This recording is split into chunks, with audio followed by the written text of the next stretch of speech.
The following is a presentation of The Day.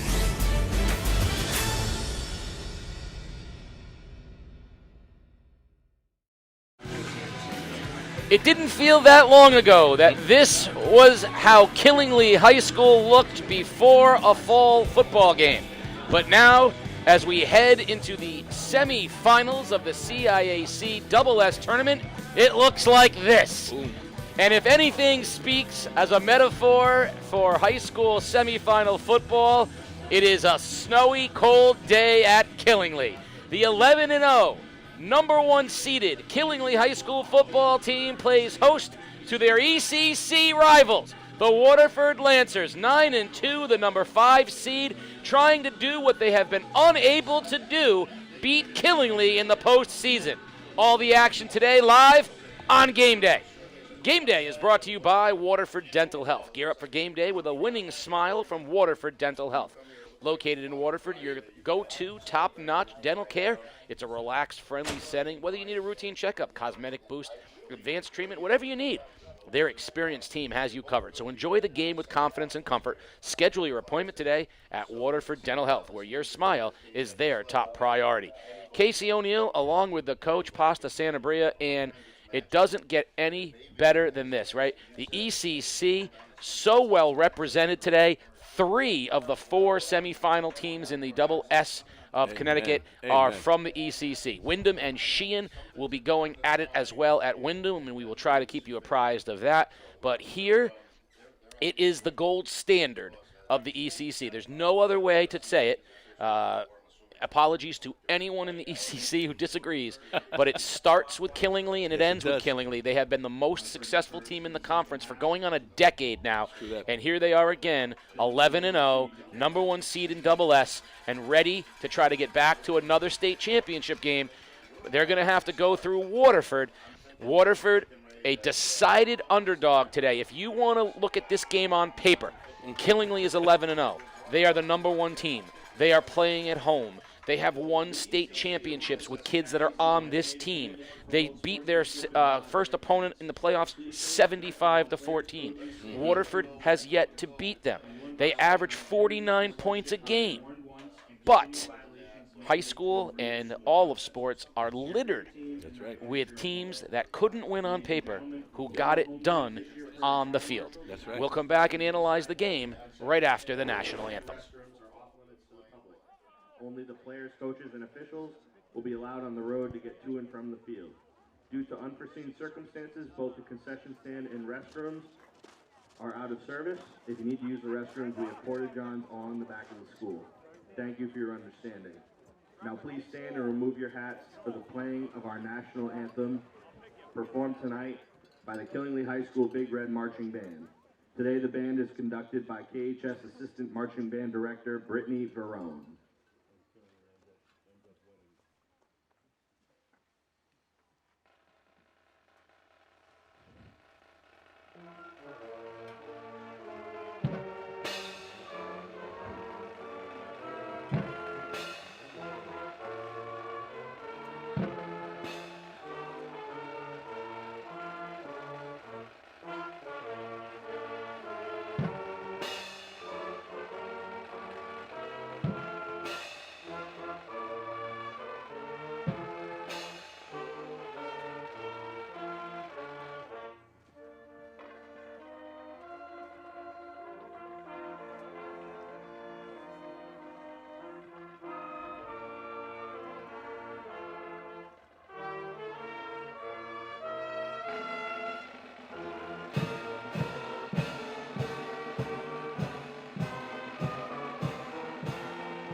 Killingly Marching Band with your national anthem. And now, Coach, I said history is littered with teams that on paper had no chance but got it done in real life. I do know that the Waterford High School team watched Rocky IV last night as a team. They wanted to come out and be prepared to play in these conditions in the snow. If you let yourself look at it it looks overwhelming. It does look overwhelming, but one thing I do agree. I was watching Rocky last night too, Rocky 1 and Rocky 2. This can go either way. We have a team that's a powerhouse, keeping that barn strong with their lifting program and making them the champions that they are with the Killingly football team.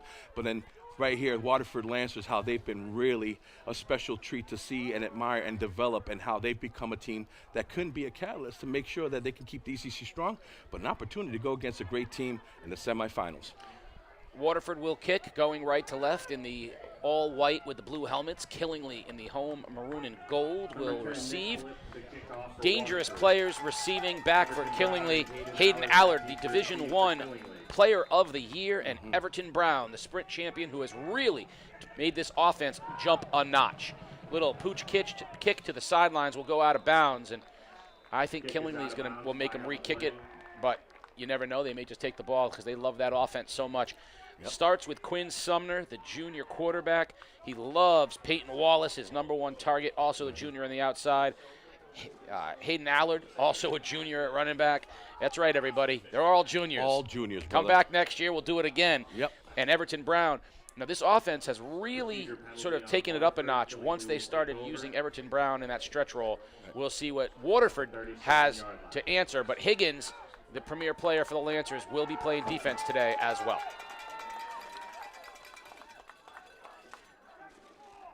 Sumner will operate on first down from the 35-yard line under center.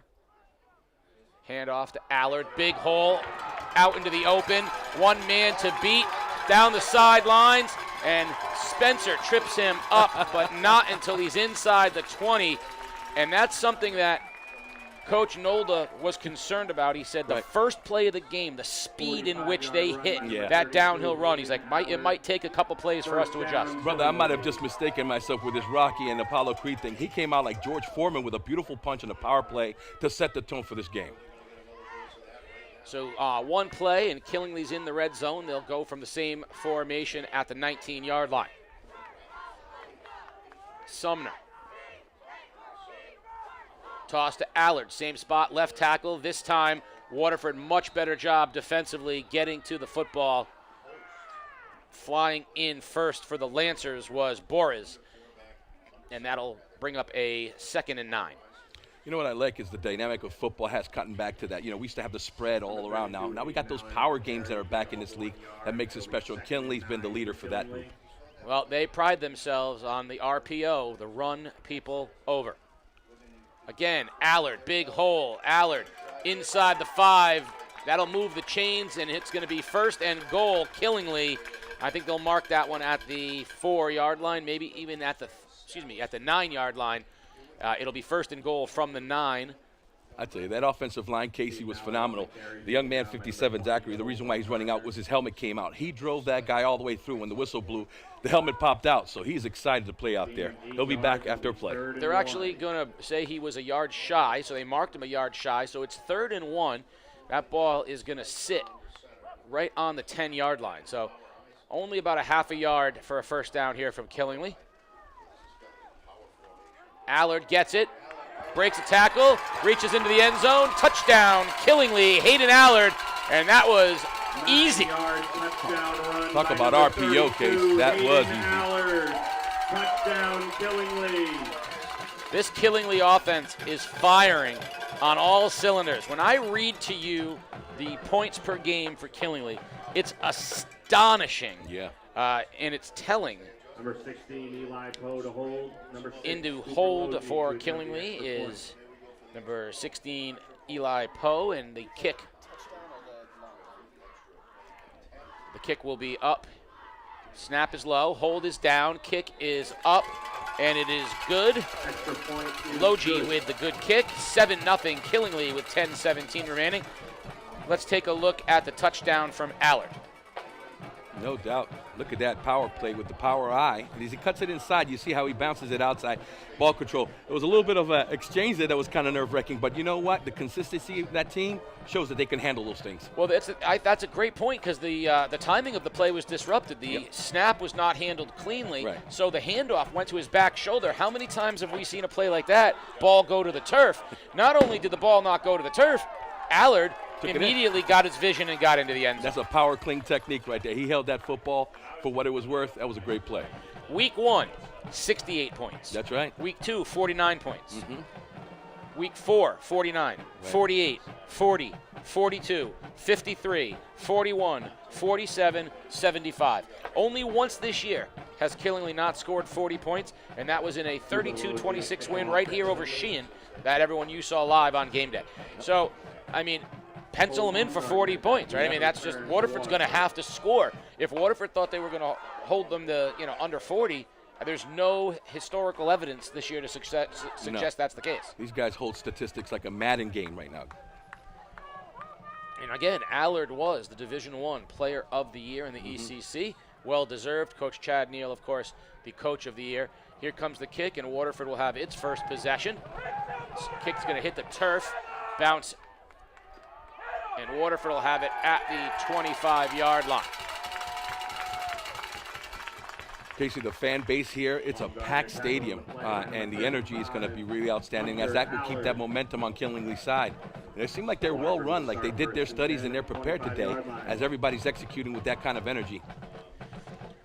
Waterford will have the ball, and that puts the pressure now down 7-0 right into the hands of number 7, Jax Higgins, exactly where he wants the pressure to be. He will be without his number 1 running back, or actually his number 2 running back, Omar Hernandez. Slant off the hands of Lombardi, the usually sure-handed Lombardi, and I love the call. Slant was there, but off Lombardi's hands, maybe a smidge behind him. Hey, take a peek at that defensive line, Casey. When you see them, you'll see they're nimble, fast defensive linemen. They had a concept probably to keep, Hickson contained, and so I like this kind of dynamic as they're moving quickly, but they're keeping an eye on number 7. I think Anthony Oates, number 40, will probably spy Higgins throughout the course of the game. 2nd and 10. Rassicott is the back. Higgins sends Spencer in motion. Higgins will keep it himself. And he's hit and wrapped fairly quickly by Everton Brown. Gain of, call it 3 or maybe 4. It'll be a big 3rd down here on their first possession for Waterford. You see Waterford's big offensive line led by number 77, Barnhill, the number 1 guy there. Donato has been huge for them as he's moved into the center role. A.K. Wilson on that line as well. A fine baseball player, dual threat guys all over the place here for Waterford. Overloop goes in motion. Keeper by Higgins, and they're going to play that, blow that play dead. That's going to be, I believe, a legal procedure against Waterford, which is the two things we talked about. For Waterford to win today, they have to play a clean sheet. Yeah, that definitely. means no turnovers and minimizing penalties. Yeah. Can't have third and 13. No, that key play there, what was going on and why it was a penalty was Overloop was going in motion, and you have to stay on that line of scrimmage. You cannot attack forward before the snap, and that's where you have that penalty. See, I would love to see him change it to like arena football. That would be great. And let them run full speed as they get to the line of scrimmage. Arch motions and everything, yeah. 3rd down and long. Draw. And a nice hit in the middle of the field. Oates and Mackey.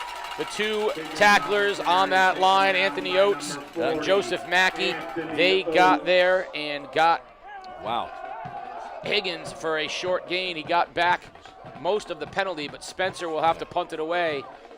Killingly holds on its first possession defensively. We have some linebackers that are state champions in wrestling. Unbelievable tackling skills by Oates there.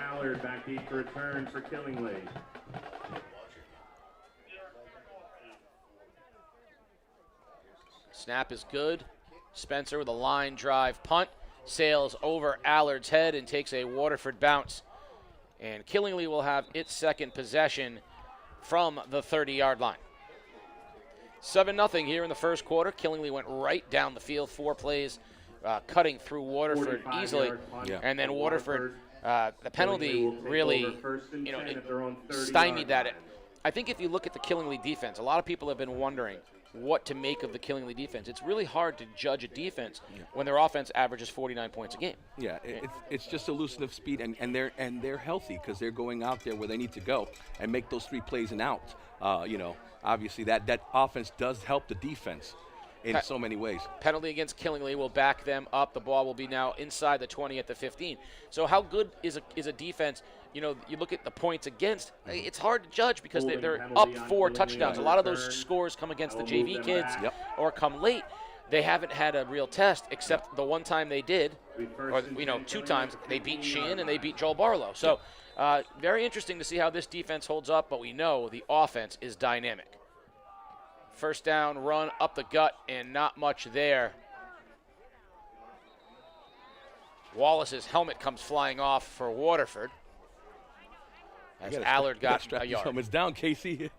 I tell you, the weather has made some adjustments. I used to remember postseason where coach used to be like, hey, guys, check all their equipments and reset them. Make sure they're adjusting to where we're practicing and get that, because it tends to loosen up after the dog days of summer. If you still have them in that same way, these things will happen. Braden Wheeler has to come in for a play and replace Waterford's all-everything linebacker, Peyton Wallace. Porter Watson. Intercepted by Spencer. Tipped ball intercepted by Spencer. So I got Porter Wallace, which is a hybrid of Fitch's quarterback and Killingly's wide receiver. Imagine that. I just pulled a sports doctor right there, and I'd like to give him a shout out and let him know that, see, you're still alive with me in spirit, as I sniggleted a name of a player. I meant, of course, Porter Watson. And Porter Watson was out on the play. Killingly uncharacteristically put the ball in the air early. And there's the kind of thing we talked about. Waterford's defense needs to be opportunistic. And now the offense is in the red zone. First down from inside the 20. Higgins calling out the audible. First down. Higgins to throw. Corner route. And over the top of Nosiri. Looking in the back pylon. You know, Casey, the old saying as it goes with a lot of coaches, and when you're facing a team this good with Killingly, you know, you want to play strong and consistent and keep it as close till you get to the fourth quarter, because things can change. And we saw that last week, actually this past Tuesday, if I'm not mistaken, with Wyndham and Ledyard. But right now, Waterford has this opportunity to score and take it and numb them up and let them know we're going to be here to play. I'm going to talk in a moment about how this Killingly team responds.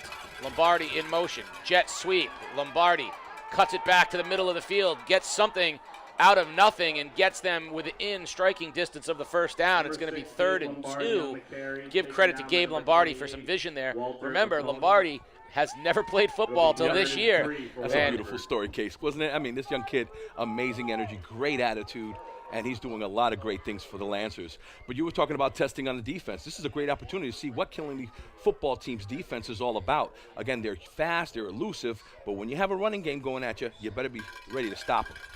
3rd and 3. 2 downs to get 3 yards if you're the Lancers. Expect Higgins to keep this ball. Instead, little flare screen to Spencer. Spencer has it. He'll have the first down. It'll be 1st and goal, Waterford. I love the play call. That was a great play call. What they did was they let the running back run like an inside zone coverage to pull the linebacker. You got to keep Oates inside that box. And when he did that, that backer on the outside stayed in a little bit. The flare was wide open. Good call. So 1st and goal, Waterford. I would have bet, maybe your paycheck. I wouldn't have bet my paycheck. I would have bet your paycheck that Higgins would have kept that ball. Oh, yeah. But they said, you know what? Killingly thinks he's going to keep the ball. Exactly. So they ran a play to another playmaker, and like you said, using the back to freeze Killingly's shadow on Higgins. Higgins, pass, man open in the end zone. It's Lombardi. Touchdown, Lancers. A formation we haven't seen, a play we haven't seen. I'm going to guess it's a play Killingly hasn't seen, and Waterford off the turnover, scores, and is within 1 here with 6:43 remaining in the first. I'll tell you, Casey, what they're doing is they're utilizing, Higgins as the decoy. When we talk about the 85 Bears when they were in the Super Bowl and how Walter Payton was a decoy, how important that was. Even though they don't credit him for it, only real football players know. And that's what they did right there with that offensive series. Nick Phillip in for the extra point. Line drive is up and through, and we're tied at 7. So we're going to talk a little bit about this formation and what it did here. Double wing, it keeps everybody condensed, thinking it's going to be a high run play. And out of nowhere, he slides out as a wing. Linebacker wasn't there, or the cornerback.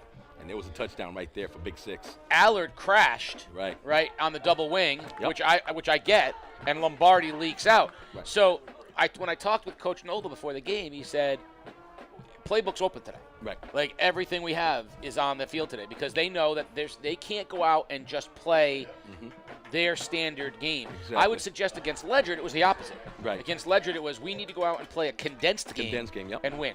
Against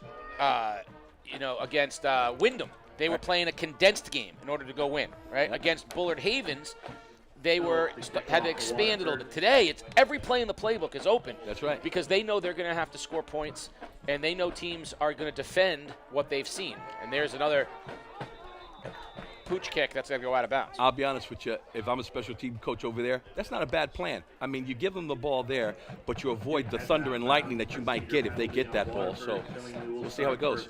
Wyndham up 7-0 against Sheehan, and what Mighty a fabulous story it would be I if love we, those if we guys. could get an all-ECC state final. That would be awesome. And Great that's for the league. Wyndham's done a great job this season, brother. We've seen them play, and their energy of the brotherhood is out phenomenal. I'll tell you what Coach Chad Neal had to say about them after this play on first down. First down, Allard inside, breaks a tackle, has a first down. Credit Allard with both the vision and the toughness. Eventually, he was brought down by Bonowitz, but he crosses into Waterford territory and moves the chains. Killenly hustling right up to the line. They're going to go NASCAR. NASCAR right here, brother. Yep. Back to Allard, into the second level. One man is Spencer on the ankles, and if Parker Spencer hadn't gotten him by the ankles, Allard was gone. Case, that's a classic play. And for the Whalers out there that seen that play, that's the old yours blocking of a power play there, where you kick that guard out, block those two guys down, and let that back lead up the hole. Great job right there. 2 plays, 2 first downs. Right back to Allard up the middle, Whoa. and he lowers his head. Waterford met him in the hole, and he took 2 Lancers with him. Sam Vasquez and Borez both in the hole, and Allard took them forward and gained 5.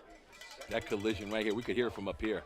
It's one good thing that Waterford had done this year. Their tackling has improved, and they got to try to numb this offense up somehow. Show and run blitz, they do, they come, and they meet Allard in the Nice. hole. Same 2, Vasquez and Borez get there first and give Barnhill credit as well. Donato in the gap, and that one, no gain, and it'll be 3rd and long. That was like a Pete and repeat. We're in a boat, and Pete fell off. Back-to-back plays right there for the Lancers.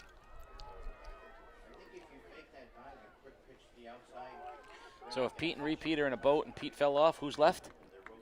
Pete or run the play over because the referees don't know. They'll wave the flag. But if Pete and repeat are in a boat and Pete fell off, who's left? Pete, Now repeat's left, repeat. Well, which you're supposed to say repeat, and then I have to do the whole thing all over again, missing the joke. got to shout out Mr. Records for helping me out along the way. Dive not there, and Bonowitz gets the tackle. It's going to bring up 4th down. I mean, this is go for it time here. If you're killing it, right? You're at the right at the 30-yard line. You're not going to kick a field goal, but Right. 4th and 4, first chance for the Waterford defense to hold. Now they got a turnover, which I yeah. think was huge, but this is a chance for them to just hold, which is something they haven't done yet. This is becoming a Rocky story right there. Hand off to Allard. He's met, and he's not going to get there. Waterford has held Spencer Oh, boy. along with Bumgardner, Yep. and Waterford's defense holds. Bumgardner, who has made so many big plays on defense. Spencer held on. Bumgardner cleaned up, and Waterford takes over at their own 30-yard line. I don't know about you, Case. I'm seeing that Rocky 1 version where Killingly's throwing that 1-2, 1-2, trying to get into the end zone, but they're not ready for this overhand punch that this Waterford Lancer has right now. Good opportunity for the Lancers to take advantage of.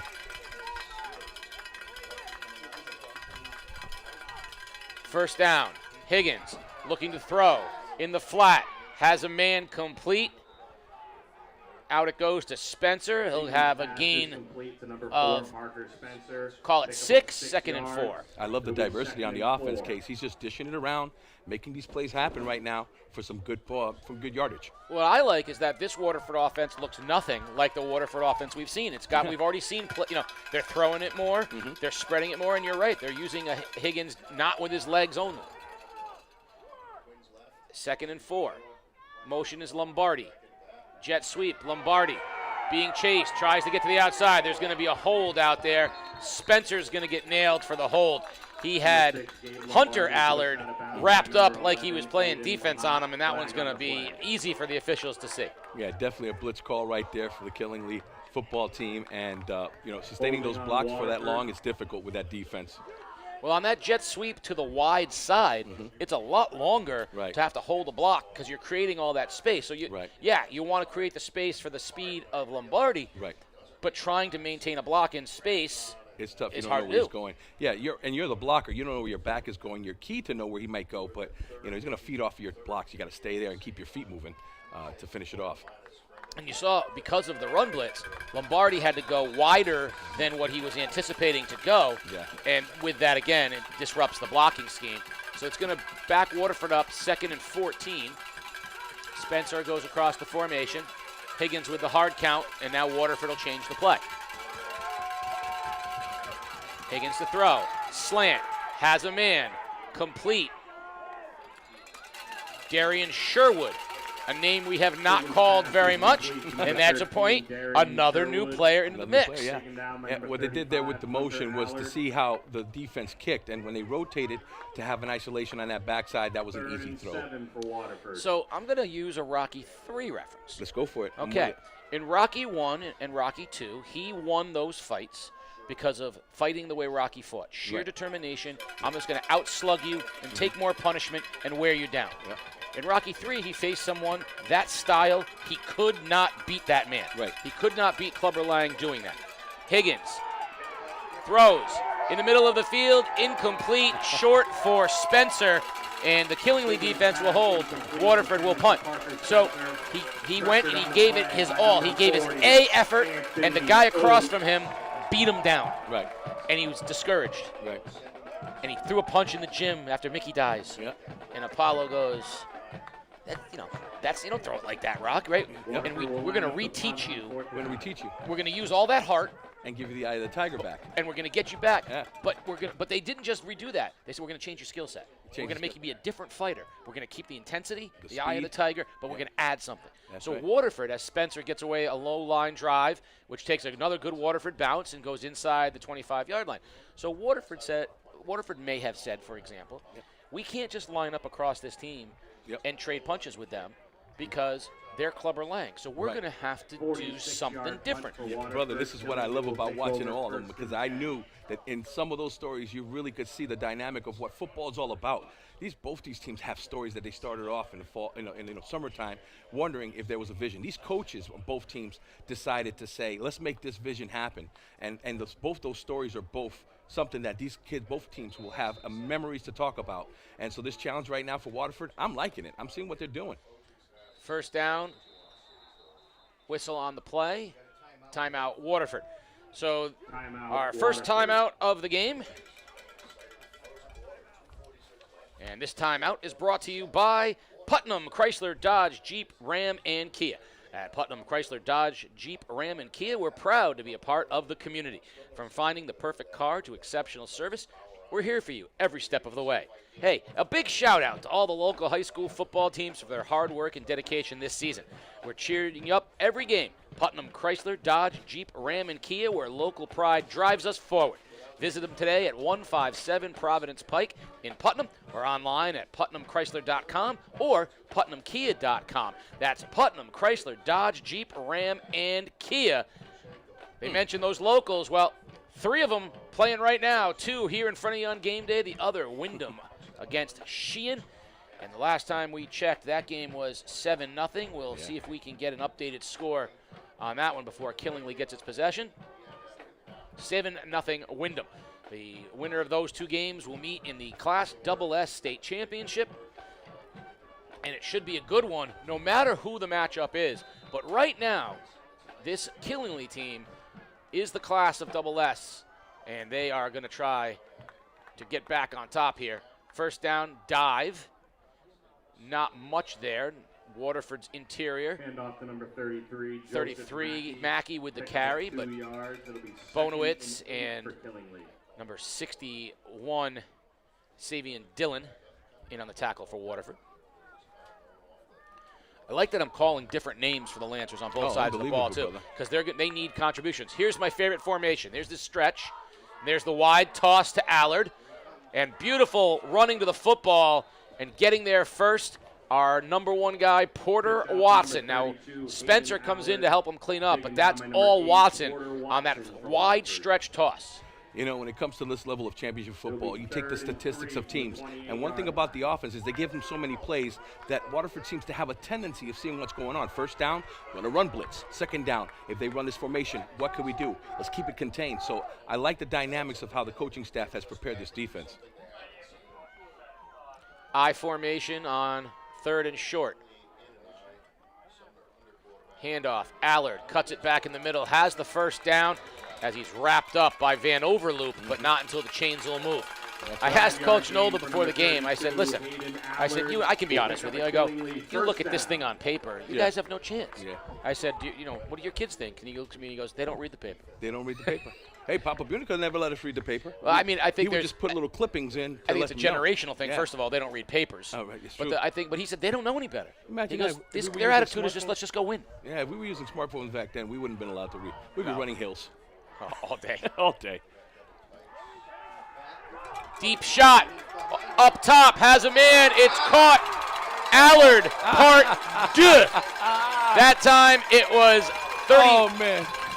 It was number 35, yes. Hunter Allard. It's Allard part 2. Oh, my God, that was a great play. Play action is fed off this run game, and what they did was they ran that ISO. The backside corner just settled. He just ran a nice little midline run, wide open. Beautiful catch over the shoulders, though. Way to focus and concentrate. Beautiful throw from Sumner on point to Hunter Allard. Right back they go to Hayden Allard on first down. That interior of the Waterford line's doing a good job, but the push of the offensive line of Killingley, that ends up being a 4.5-yard gain. Yeah, I mean, they're coached to have, a couple things that I've always observed about them. Attitude, consistency, and look at the conditioning. They're just ready to go for the next play. They're focused, and when you have an offensive line like that can do that push, even though defense is doing great, those extra 2 or 3 yards are really crucial, and that's why their football team right now in the offense is running it. Everton Brown in now at the tailback position. Allard takes a play off. Brown gets the handoff, and he's tripped up, bounces off a tackler. Can't avoid Spencer. The Lancers rally to the football. That was the best job there of swarming to the football we've seen.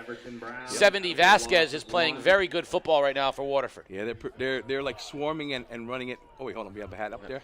We're at the end of the first quarter. So at the end of the first quarter, Killingley and Waterford tied at 7 in the Class SS semifinal. You're watching Game Day live on theday.com. Here at Game Day, we're proud to bring you unrivaled video coverage of local high school sports. All of it free for you to watch. These videos are not free for us to produce them. If you'd like to ensure that we can keep covering your school and your teams, there's a few ways that you can support us. Hit up our merch store and pick up some game day gear in your school colors. Our camera operators are always looking for those shirts and hoodies in the crowd, and you may see yourself on our next live stream. We get a lot of support from businesses in our community, and if you'd like to join them as a sponsor, send us a message and we can connect you with our advertising staff. Finally, The Day is the organization behind everything we do here at Game Day. If you want to support The Day's community journalism, consider a print or digital subscription at theday.com/subscribe.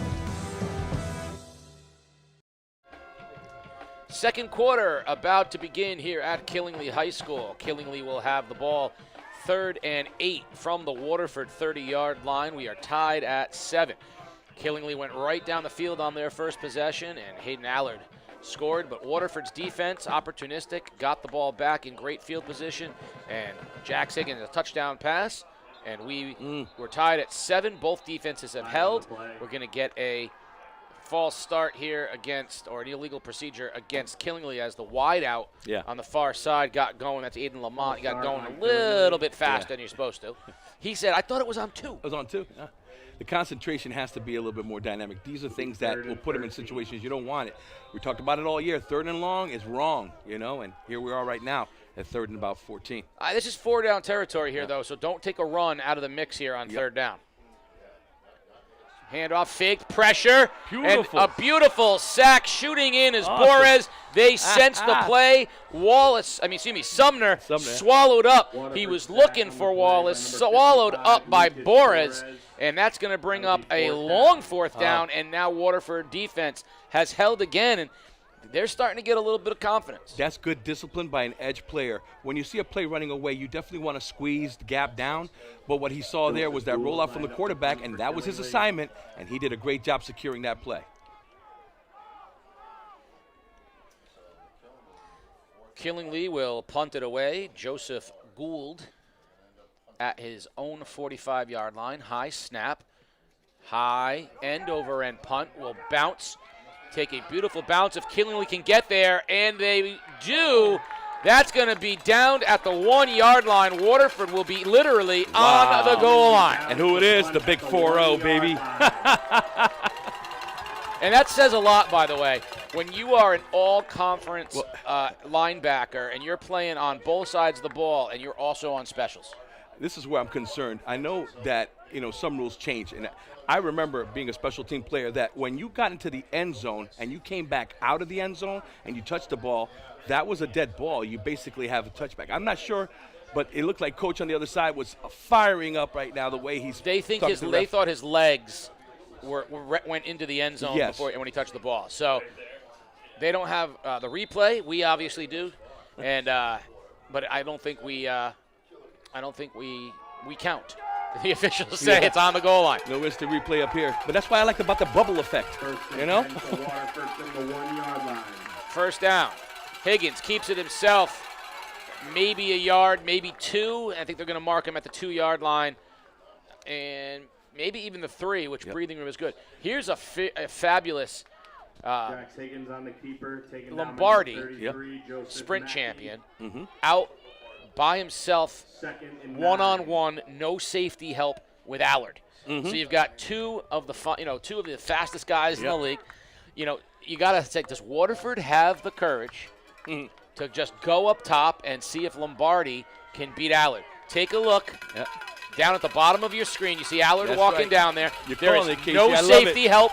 That is one-on-one. Can we attack it? That's the key. Now they send Spencer in motion, and we're talking single coverage on all these wide receivers. Higgins needs a block. Oates gets him, no gain. Oates is phenomenal. Key read off the rip. He saw the stretch move, went over the top. Sometimes linebackers going under gets caught in what we call the wash. Go over the top. Let your defensive lineman take care of that gap. And when it was wide open, he wrapped and tackled. A great quarterback. 3rd and 6. Here's your choice, right? Do we run it again with Higgins, punt it away, and realize we're giving up the short field? Do we take a chance on that slant we saw earlier in the game that had been open? Or do we have the courage to let one fly, single coverage on the outside? Higgins rolls. He's going to throw. Looking. Deep ball. Airs it up. Has Sherwood. And we're going to get a penalty. Wepa! Wow. Darian Sherwood, the little used receiver all year with the speed. And there was the single coverage shot to the outside. Penalty will move the sticks, and Waterford will continue the drive. In case we got bamboozled. Focusing on the star matchup on one side, coach is smart enough to say, hey, if they focus on that, we got that backside for an opportunity. Back in the day, we used to call 999, which is just a receiver going down the field to cause a penalty. Unbelievable play there for Waterford. So, again, in high school football, it's not a spot foul, so it is a 15-yard penalty, but it will move the chains and give Waterford a little bit of breathing room as they started on their own 1-yard line. First down, ball at the 20. Higgins wants Spencer to come across the formation.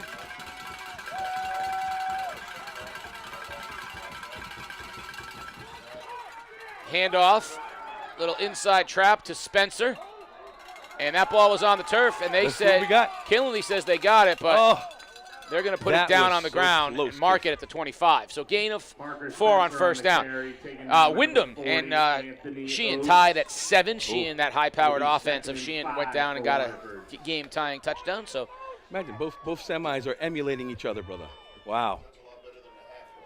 You know, I like the motion concept that Waterford's doing. It's giving Hicks a chance to see if it's man coverage or zone coverage, you know, to either trips formation to a 2x2. This is really good. Waterford, second down. Higgins to throw. Tipped at the line by Mackey. It could have been Garrison as well, but kipped at the line of scrimmage.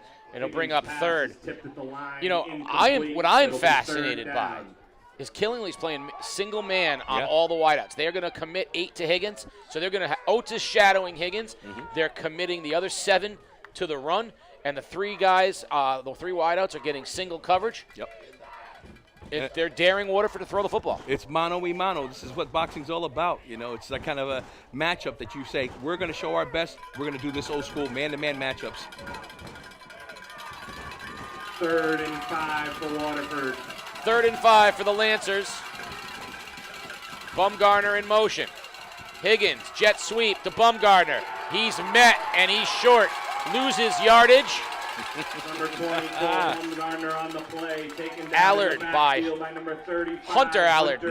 Hunter was awesome in that scheme. He broke off the tackle, and then he realized if he's going to run a jet, I'm going to keep him from outside in. And he could make a cut. The wrap and tackle looked like another 2-point takedown.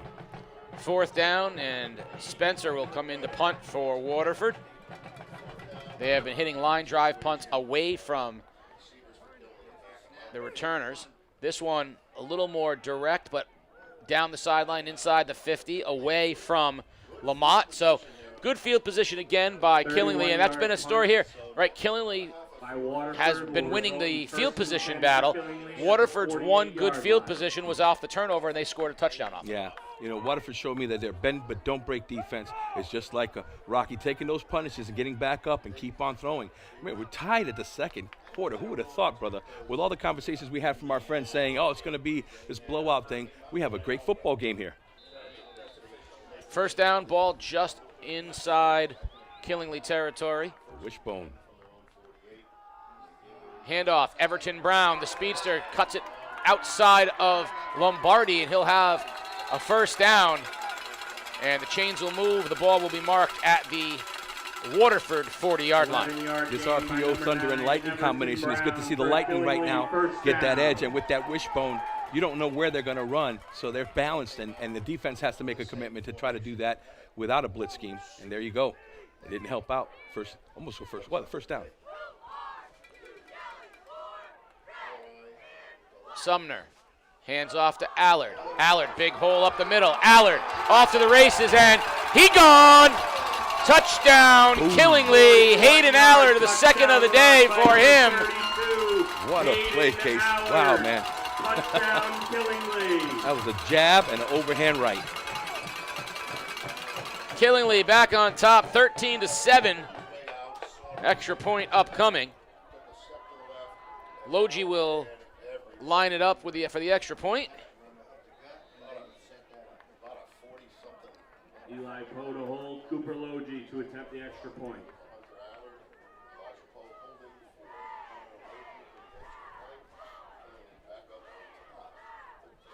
Snap good, holds good, kick is up, and it is true. And with 7:37 remaining here in the half, Killingly back on top, 14-7. We'll be right back. You're watching Game Day live on theday.com. Let's take a look at the Allard touchdown. The wishbone, classic wishbone. That little trap kick out, 54 coming around, and then the cutback with a good block by the receiver, running into the end zone with a little swagger right there. Compliments to the offensive line with that blocking scheme, man. Great job. 14-7, Killingly. We'll be right back. At the end of today's game, you'll have the Philomenas player of the game. Game Day is brought to you by Philomenas. It's always game day at Philomenas, southeastern Connecticut's go-to destination for events, fine food, and great atmosphere. Offering an all-new brunch menu, wing and drink specials, and live music, Philomenas provides the premier atmosphere for viewing all of your college and pro football. Stop in and see Mike or Sarah sit at the brand-new bar, or reserve your party in one of 3 private dining areas. Everyone's family at Philomenas. You're also going to want to follow Game Day CT after the game for the Scient Top Play. Pave the way for your students' financial success with a MySci account from Scient Federal Credit Union. Open a high-yield MySci savings account today and help support a positive financial future for your student. Visit scientfcu.org to learn more. Killingly off the second touchdown of the game by Hayden Allard, up 14-7. Waterford to receive. Kick is high in the air, comes down to Bumgardner at the 10-yard line. Cole Bumgardner wrapped up as he crosses the 20 to the 25-yard line. Mackey in on the tackle along with Hunter Allard. And again, it says a lot about Killingly. Yeah. A lot of teams play guys both ways, but you're seeing Allard and Oates and Mackey, guys that are playing both ways, and they're on All in kick. it, yeah. And that's what I love about special teams. You know, some of those drills that we do to condition and help out come through a special teams concept. The way they ran down the field, full speed in their lanes, getting off their blocks, and then they all shimmy. They look like a bunch of soldiers shimmying down, protecting the gap to seal a tackle, and give this offense a tough, long drive for them to do. 4 wide receivers. Lombardi comes across. Flag. No gain for Higgins as Oates met him in the A-gap. We'll see what the flag is all about. Higgins on the carry, taken down by number 26, Joseph Gould. Flag on the play. And that was illegal procedure against Waterford. So it will be interesting to see, do they back them up, make it 1st and 15, or decline the penalty, 2nd and 10. I like it. The fans are calling it out there, too. They decline it, 2nd and 10. And the fan got the call right there. I was just going off the guy in front of us. You hear in the background, decline it. It was unbelievable. I love the energy of the fans today. Sheehan back-to-back touchdowns. They're up 14-7 now on Wyndham. And while the Whippets have been an incredible story, I think after that Week 3 Killingly Sheehan game that you saw here on game day, I think a lot of people circled that as the potential state championship game, and it's certainly, with those two teams up 14-7 in their games, definitely heading that way. I totally agree. Higgins to throw on 2nd down. Has Spencer. Spencer eludes one tackle and will be down right at the sticks. He'll be about a yard shy, so it'll be 3rd and 1. Pickup of about 8 yards. I feel like with man coverage, that kind of a route, those little in routes are easy because it's very difficult for a defender to play the deep ball and break. You don't see, pro level, college level play breaking on the ball. That in route's going to be there. Not a lot of Deion Prime Sanders out there like that. 3rd and 1. Spencer comes across the motion, gets it on the jet sweep, and a shoestring tackle made. Spencer was upright and then tripped and went down, and why that's big is it went from being a 1st down Could have been, to definitely. a loss, and I think Waterford has to punt it away now. I think if it was 4th and a yard, Could have been different. they might have gone for it, but I think 4th and 5, they're going to kick it away. I mentioned 21-7 at halftime. This is a very bad result for Waterford because they went from having that 1st down to now having to punt the ball away. Spencer, line drive kick, this time returnable. And down the sidelines with a nice return for Killingly goes Lamont into Waterford territory, and Killingly will once again have a fairly short field. Casey, just like the great Al Pacino, football's a game of inches. And it's here and it's there. That situation could have been tremendous for Waterford if he didn't get that shoestring right there untied. And, situation would be totally different. But right now, Killingly football team has a fire. I really thought, I think everyone thought Higgins would keep the ball on 3rd and short, but the play call was a good call. If he eludes that one tackle, which he almost did, it's a big gain. And good perimeter blocking was there, yeah. But instead, Killingly will have it inside Waterford territory at the 48-yard line. Sumner, now they're going to operate out of the I. Allard is the deep back. Jet sweep. Tackle missed. And Lamont is going to have a 1st down inside the 35 to the 32. Number 11, Aiden Lamont with a Lamont, who just returned the punt on the little end around. He broke a tackle of Bumgardner, and Bumgardner is one of the sure Waterford tacklers. So that's a nice call there, 1st down, Killingly. The defense called the right play. Poor Bumgardner. He didn't have his feet under him, and then that cut back inside puts him off balance to miss that tackle.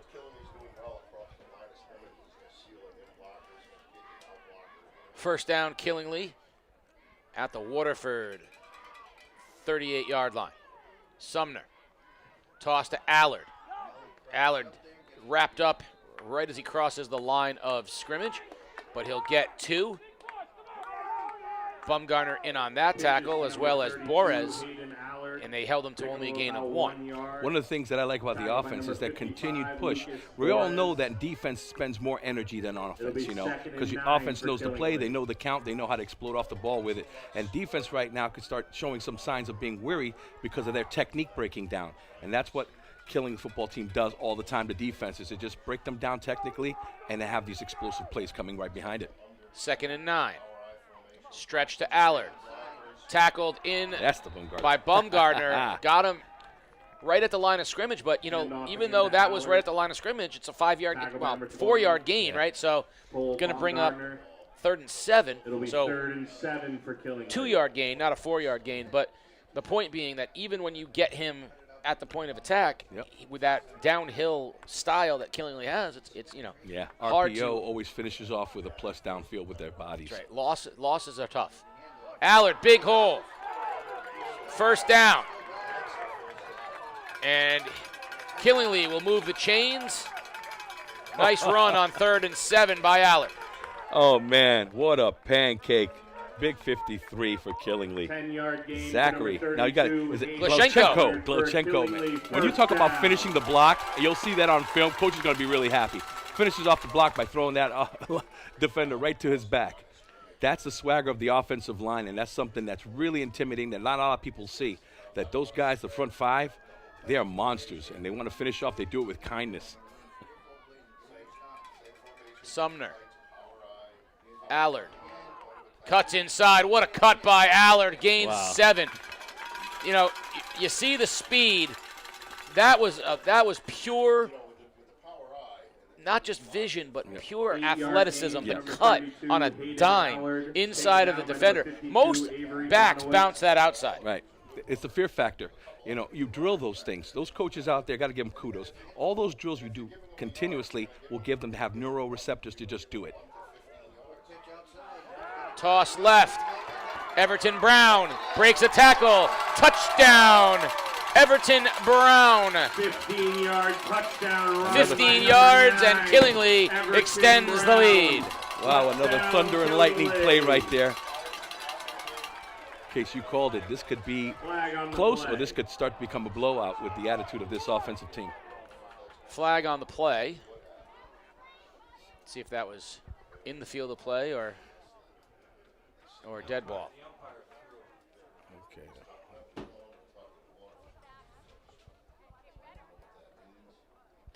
So the official will talk with Coach Zathnolna, and we'll get the call here. Touchdown's good. Dead ball foul. Unsportsmanlike against Waterford. Against Killingly, rather. So that'll assess that. Dead ball foul. Unsportsmanlike penalty on Killingly. Probably a celebration of some kind. Now they're going to explain it to Chad Neal. Yeah, it's difficult, but I love what these referees are doing, because nowadays with these celebrations and all that, you got to keep an eye on it. And maybe they might have started doing a dance routine. He was like, "Nope, that's not good enough. We're going to have to call that flag up there." Now that's going to be assessed on the kickoff, which means Waterford should have very good field position. With 3 minutes remaining, and they're getting the ball back to start the second half. It's imperative. If they can find a way to get down the field and put points on the board, that would be huge heading into halftime. Snap good, hold good, kick high and true. And with 2:56 remaining, it's 21-7 Killingly. Everton Brown's not just fast, he's elusive. He breaks tackles, and watch him be slippery here, getting in between his blockers right there. Nice cut. That circle triangle with the Xbox joystick, I did that. I learned that the other day when my kids taught me that one. 21-7. We'll keep it here as Killingly will kick it off to Waterford, and the penalty will be assessed on the kickoff. Winner of this one, of course, goes on to play in the Class SS state championship game against the winner of Wyndham and Sheehan. The 2-seed Wyndham, the 3-seed Sheehan. 14-7 Sheehan in that game right now. Talking to Coach Neal before the game, he said, "Man, I'd love to get an All-ECC final." I said, "Yeah, of course." He goes, "I'll tell you what." He goes, "Don't rule out Wyndham." He goes, "That team knows how to win." They have a heart that's unbelievable. You see it when it starts to produce. OG Man, to their kick energy is off for amazing. Killingly. He said, you know, if they can stay close into the fourth quarter against that team, that's where they're most dangerous. Kickoff will be from the 25-yard line after the penalty. A little pop-up kick.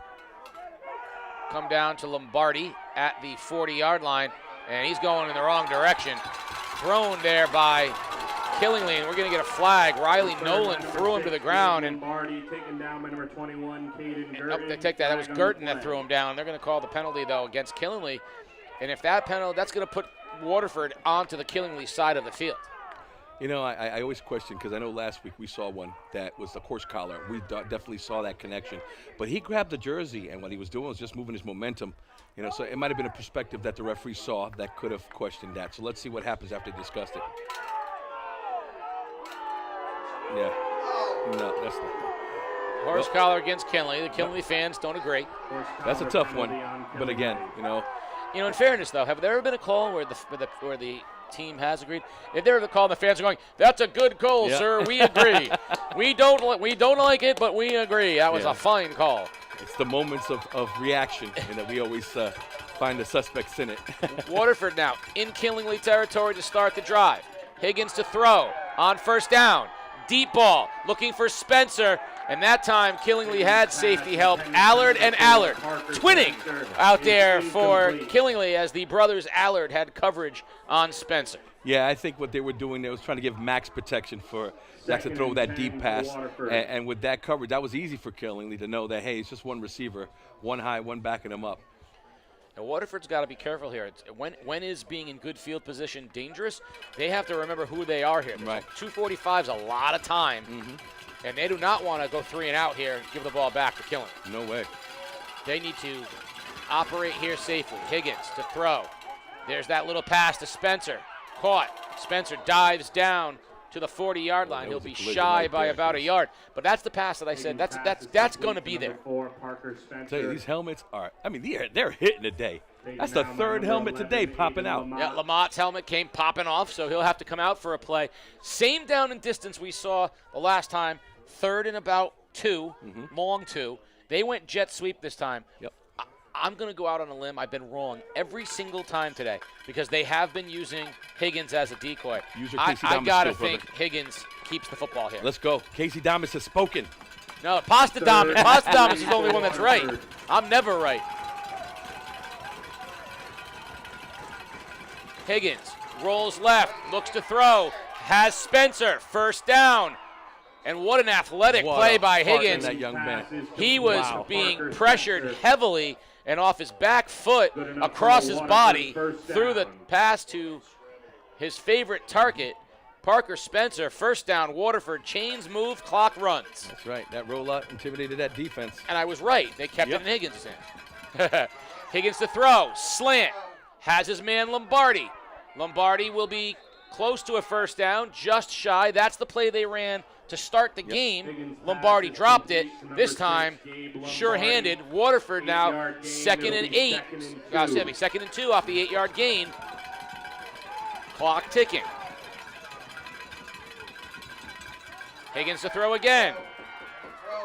Out pass, dangerous, caught, first down. And then the ball was knocked out of Spencer's hand, but after he gained the first, so the chain should move. I'm telling you right now, that pass gets thrown again, and it's going to be a pick 6 from Allard going in the other direction. We've seen it this year. I'm going to go the opposite, brother. What I'm doing, I was just watching Jack's footwork.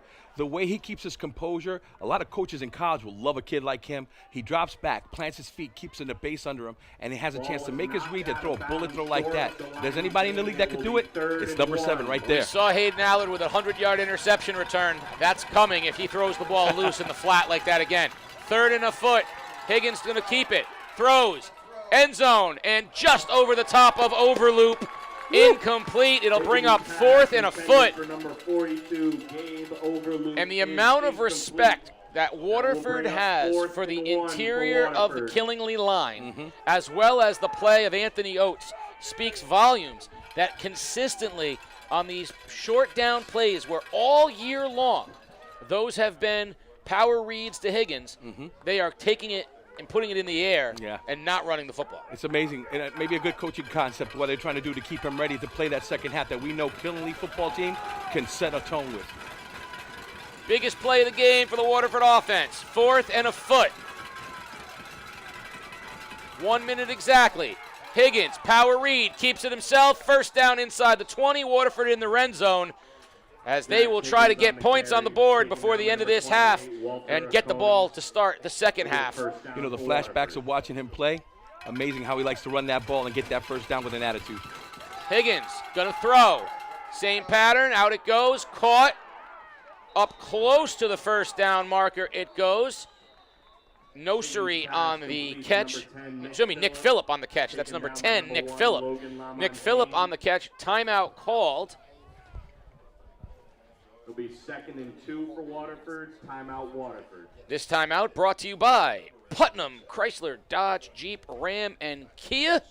A big shout out to all the local high school football teams for their hard work and dedication this season. Putnam, Chrysler, Dodge, Jeep, Ram, and Kia. So, very interesting. Waterford has spread the ball out. We've seen them throw it to Spencer. Lombardi. He's thrown it to Nossery. He's thrown it to Sherwood. He's thrown it to Phillip. He tried throwing it to Van Overloop. 7 different receivers. It's amazing for this offense that they have that kind of talent and have the good matchup with it. 2nd and 2 for Waterford. 38 seconds. 2nd and 2. 38 seconds left in the half. It's like man-to-man. Higgins rolls, throws into the end zone, incomplete. Just off the hands of Van Overloop. Higgins' pass intended for number 42. It would be nice to have that sticky-tacky with the hands right there because that was an opportunity for a big touchdown for the Lancers right there. The size matchup with Overloop, it's good. It's a good opportunity to throw it there. We just got to make that execution. The big tight end, and that was a well-designed play. 3rd and 2. So the question here is, do they take another shot or do they get the first down with Higgins, call a timeout, and go 1st and goal? Hard count trying to get Killenly, nothing there. Higgins changing the play. That was a pre-design. Higgins to throw again. Going to keep it himself. Cuts it back inside, takes a pop, pushes forward. He's right at the sticks. I think he's got enough to move the chains. You know, he collided with Big 40. I'll tell you right now, that was something I thought Oates would take him down there, but the heart of Jack is unbelievable. First down, 1st and goal. Ball is going to be marked. Clock is winding. Look, it's going to be down at around the 7-yard line. Higgins spikes it. Whew. And we'll have 2nd down.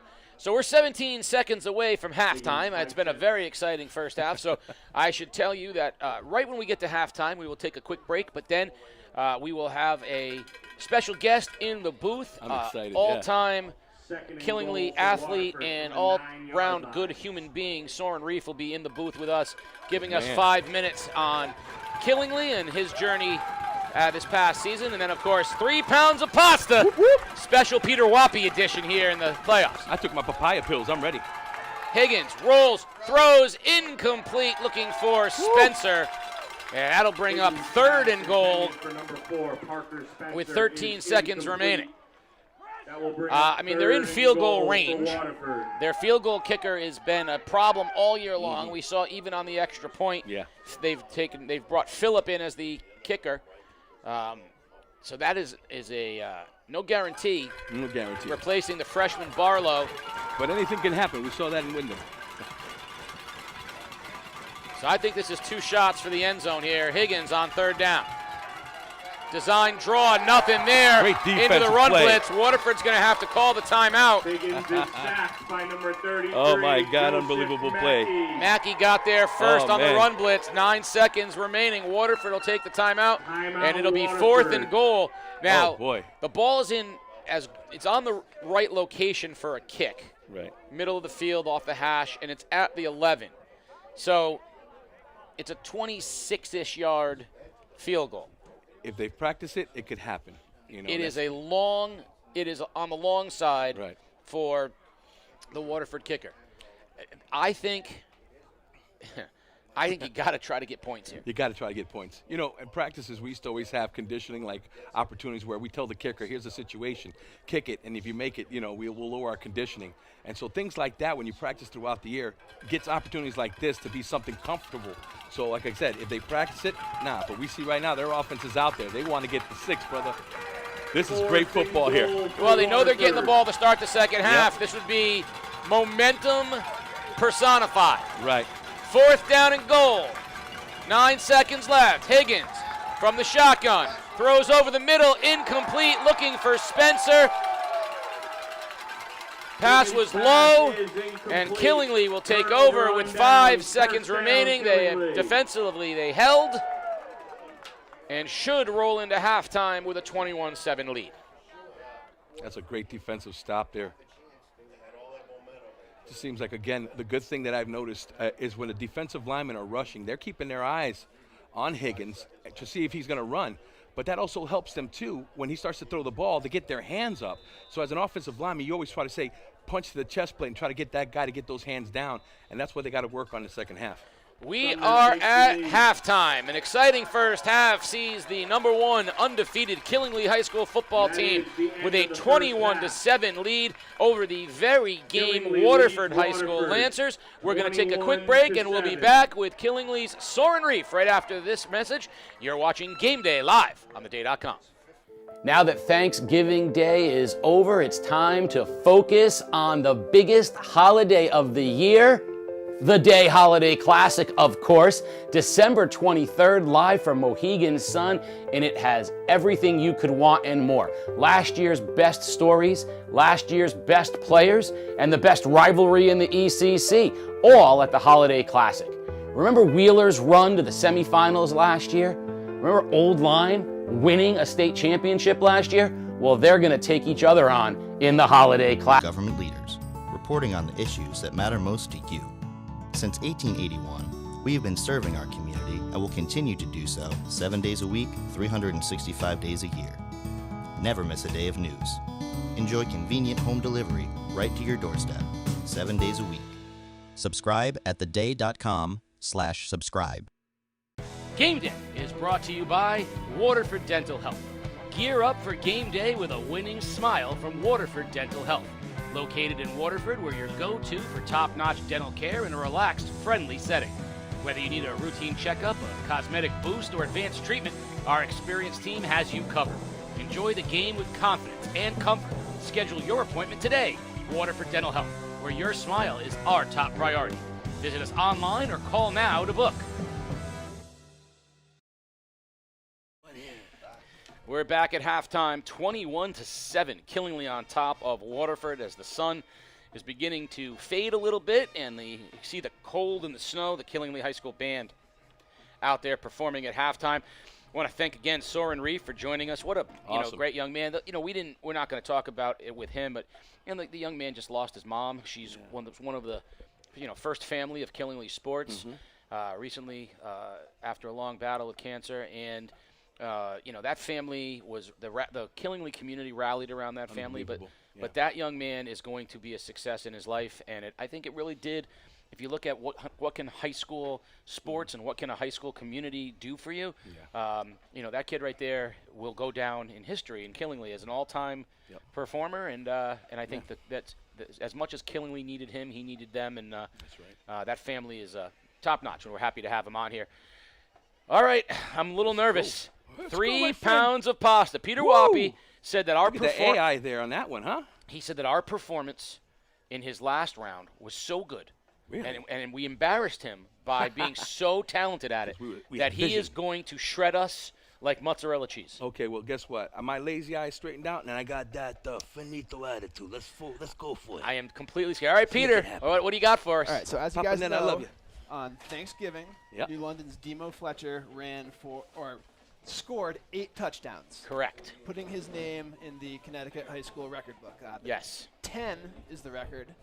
So he's got tied for the 3rd most all-time touchdowns. Okay. So I got to wondering, who else do we know from the ECC who has got their names in the Connecticut high school football state record book? Okay. So we're going to take a little tour through the record book. Let's see what we got. Who you guys can come up with some names here. All right. see. So Arkeel Newsom. I remember him. So we're going to start easy. Yeah, we went against them. I have Achita. Here are the top 20 Wow. career touchdown leaders in Connecticut. 3 of them are from the ECC. So you've got their number of touchdowns and the years they played. If you need a hint, I can give you the schools. Okay, we got 2014, 2017, and then 2023. That's I'm gonna say Killingly. I'm gonna say Killingly, and I'm gonna go 8-10. That's gonna be a tough one. But if I'm not mistaken, that might be. I might say 3 Killingly athletes if I'm guessing. I'm going to say the 87 is Soren Reef, the aforementioned young man who just was here. Yep. Let's see if we have an answer on that. Boom. So All you're- Killingly. Oh, one month. Oh, that's right. Is this Tyler? Tyler Gerard Tyler Floyd. Gerard. Yeah. That's 2. Yeah. I got heartburn. I had heartburn with Tyler. I'm gonna say you said Reef right here, 14 So to 17. 2014 to 17 was Spencer Lockwood. Spencer Lockwood. Yeah. Very good. Lock Reef. Look Floyd, at us, baby. 3 for 3. All right. Ba-boom. And that's the easy one. Guess who By the stepped way, into the some room? great. I mean, Dario Highsmith. Wow. I mean, Yeah. obviously the I guys from saw Ansonia, Arkeel. but Yeah, Andrew Pinnock and some amazing names there. What great names! You don't see. Good athletes, yeah. And you'll see Jamal Johnson. You know, we still think he belongs Yeah, on any of these Molly lists. would be up there. All right. Sprint draw right, sprint draw left. All right. Most next. touchdowns in a So- season. So we've got Lockwood and Reef for touchdowns in a season. Can you name the other ECC player? From 2014. Ooh. That was back at the same time as Tyler Gerard I was Floyd. gonna say, I'm it gonna was go in the with that. same year. I remember. I'm gonna go with the big man. Come Oh, on, Coach Pasta. oh no, wait. No, it This was- is my boy yes. Manny. Oh my God, is this Manny? It is not. Huh? No, it's not. It's not Alex Manwaring. That's what I thought it was. It's not Alex Manwaring. It's JoJo. It's got to be JoJo. It's 14. JoJo It's right, Schumann. JoJo. Yeah, very good. Forgive me because, like I said, 2014 circa back then. I'm still missing my brains from that one. Let's take a look at some of the names on this list. Arkeel and the way he was You know, I such had a more good player. concussions watching film than playing. Just want to throw it out there. It's showing. Yeah.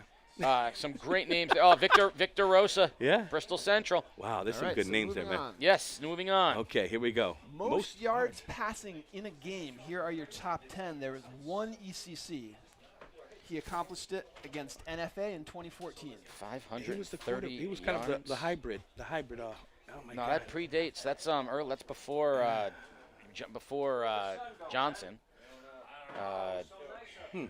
From 530 NFA. yards. So NFA. Not from NFA.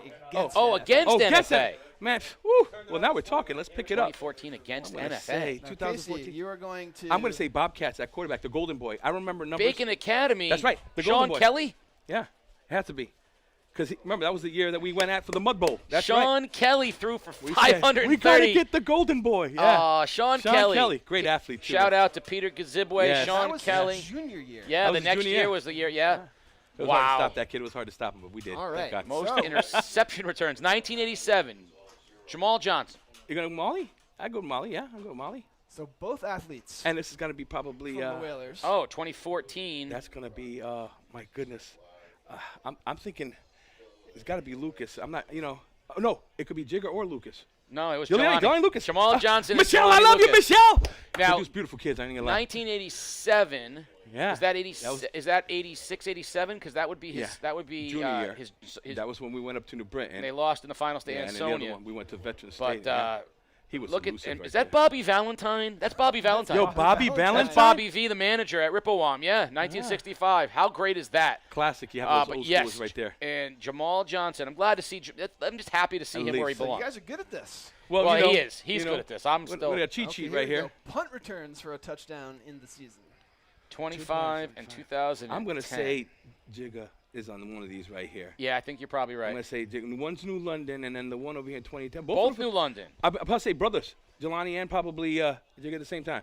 If I do that, Michelle's going to make me some 20, lunches. God bless 25 her. and 2010. 25. 25 is the. That was a lot of heartburn that year. We battled.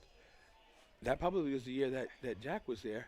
Yeah. And we're talking about I don't think probably David Reed's on that, is it? David Reed. David Wow, Reed and brother. and And Javon. Yep. Great athletes right there. David Reed. Reed, man. What a good young man. All right, so Good conversations. nice job, you guys. I'm way Yeah. better than I Yo, thought. I thought we were going going to 5 flunk out on of- this one. Here you 5 go. out of 8 so far. Wait, Here's- 5 out of 8? Here's That's, our number 6. I'm a pass gas. Awesome. Most sacks in a season, 1973. 1973.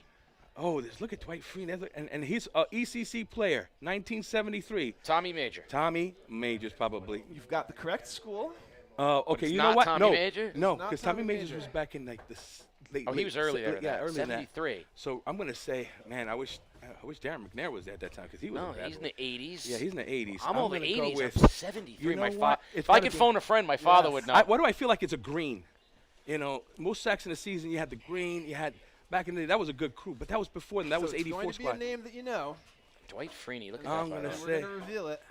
All right, show it. Tony Basilica. The Godfather. Wow. Wesleyan's own Tony Oh Basilica my goodness. holds the Oh, record for most sacks in a season. Yeah, that's More great. than Dwight Freeney. Imagine Wow. Tony Basilica. I'm going to Papa Joe, call I him. love you. That was By the a way, good one. Evanchik, Darian, we did them when he played. When we did his games, and He's a he monster. was a monster. that. All right. Tony Final two. Basilica. That's Wow, awesome. That's Tony great. Basilica, Because it was the Godfather. So I'm going to give you longest field goals ever. I'm going to give you Pedro Belanchon from East Lyme. I don't know if you guys know that name. Porter's on Okay, that so one. this is against the teams, right? Oh, You're against- 1970. So I'm gonna it's say not. I'm gonna throw this out. Maybe it might be Kent Reyes, 49. Kent My Reyes. Uncle I would Kent. agree. Kent. Because it was he still got the picture. Yeah, we still Theo! talked. Yeah, we I talked love you, about that. Theo. We knew We talked this one. about it the other day. If you're from New London, Yep. and you don't get that answer right, you have to move out of the city. One of the things that I loved about it. Go ahead. Now, do you guys know the Pedro Belanchon story from East Lyme? No. I see a double asterisk on the 51. This is the one that and when the they 49. upset at New Cannon. So, junior year exchange student from the Cayman Islands. He swam, came back his Yeah. senior year, semifinals against New Canaan. The first field goal he ever successfully made, 51 yards. Wow. Wow. Let me tell you a story Now, about the picture. Porter. I thought Porter. He must have been only 42. Rico Bronya, by the way. Yeah. Great baseball player, obviously Major League Baseball player as well.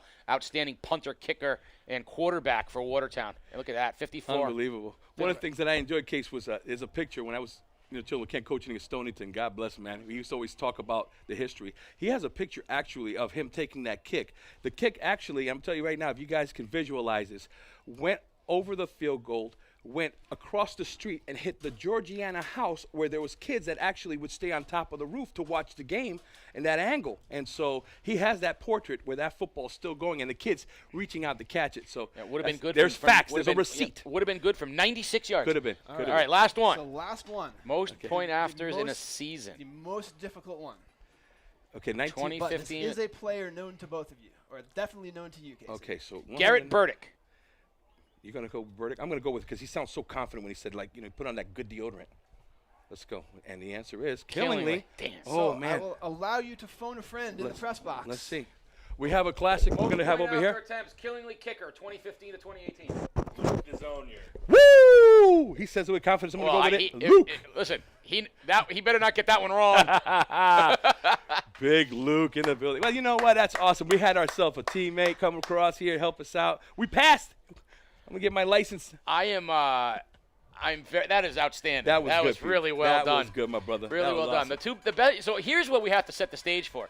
We need more Peter Wappy Yes. pounds of pasta in next year's. We got to call it whoop whoop 5 pounds of pasta. So see here, Peter. Here you're learning lesson number 1. Do something well enough, and it becomes more work for you. So next year, We you get call to do it all those tradition, pounds of brother. pasta. I know you work hard. It's going to be more work for me, and it's going to get more and more obscure and difficult for you. That's We exactly will right. be ready. Buddha bless you. I am some of the names on that list. The only one I'm a little disappointed in is not being able to get Basilica's name. Yeah. Now Tony Basilica went on to Wesleyan because we get and was a Chi Psi brother, and his claim to fame is that he was in the same fraternity as Bill Belichick, and so he used to joke that he and Bill Belichick were the two best football minds ever to come out of Wesleyan. So. That's awesome. More sacks in a Talk season about than history, Dwight, man. than Hall of Famer A Dwight lot- Freeney. A lot that I learned today on a Sunday, which usually I'd be at home playing video games. You know what an educational moment. And then we got a second half case coming up. Oh my God, this ain't over today, bro. So the second half about to come underway. Killingly will be kicking it off to Waterford to start the second half. 21-7, Killingly on top, and Waterford, I think, probably disappointed that they weren't able to get points there on that last drive. Yeah. But this first possession of the second half, is huge Yeah. for Waterford because we talked about how does 21-7 become 42-7, and this is very typical of Killingly. Yeah. They just kind of, pound away at you, and if this thing ends up 56-7, no one remembers that it was tied up and Waterford was driving in, and so you got to move the football here if you're Waterford. No one better than Chad Neal at second half adjustments. That one will go into the end zone, touchback. Waterford will have it at the 20. No one better than Chad Neal at second half adjustments. He has been fabulous all year.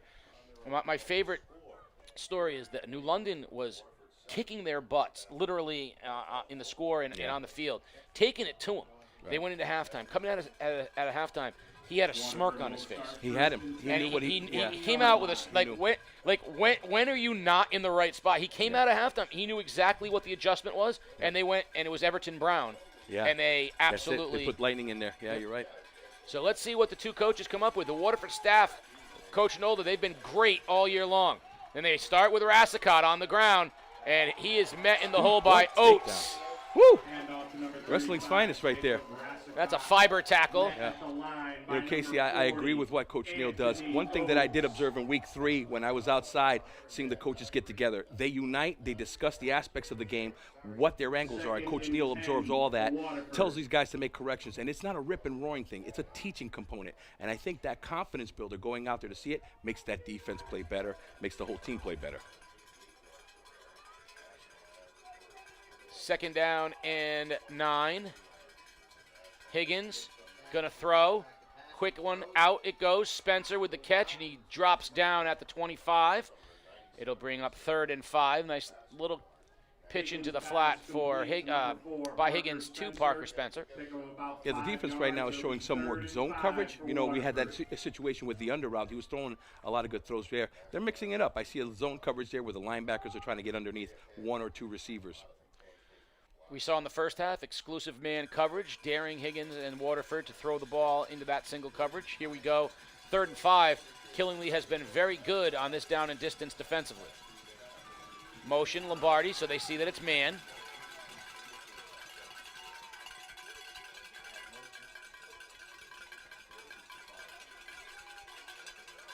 Higgins, pressure from Brown on the edge. Higgins throws, and it's high for Sherwood. Woo. And he takes an absolute pop. That's right. Looked like Caden Gurt, number 21 right there, finished it off. That'll be 4th down and 3 and out on their first possession. Exactly what we said they could not do.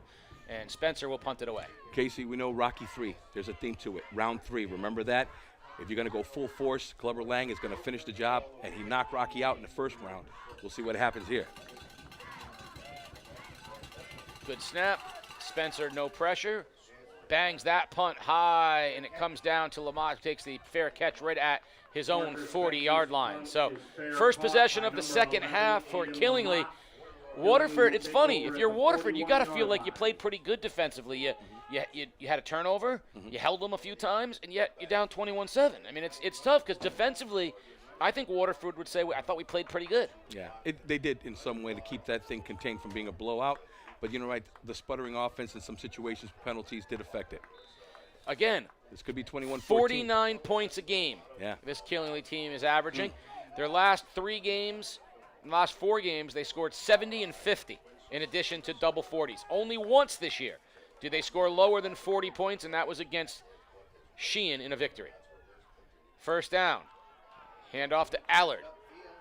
Met by Porter Watson, wrestled out of bounds.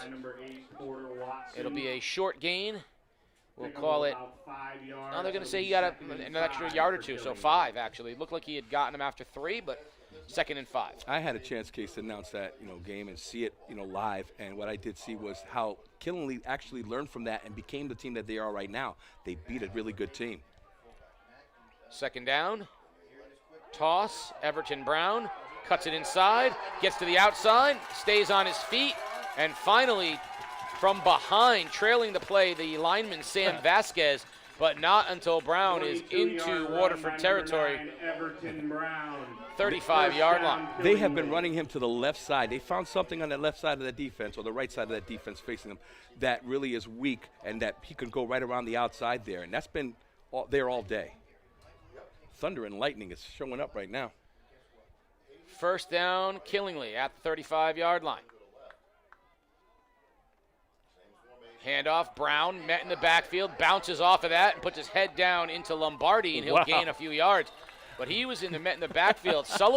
Noah Sullivan had him in the backfield, and Brown just kind of rolled right off. A little Barry Sanders movement against the Cowboys right there. Once he pressed and fell, he just spun around real quick. Well, if you've ever watched one of the great tactical movies of all time, Kung Fu Panda, if you watch how Po fights, he does. He takes all of the hit, absorbs it, and then just kind of lets it.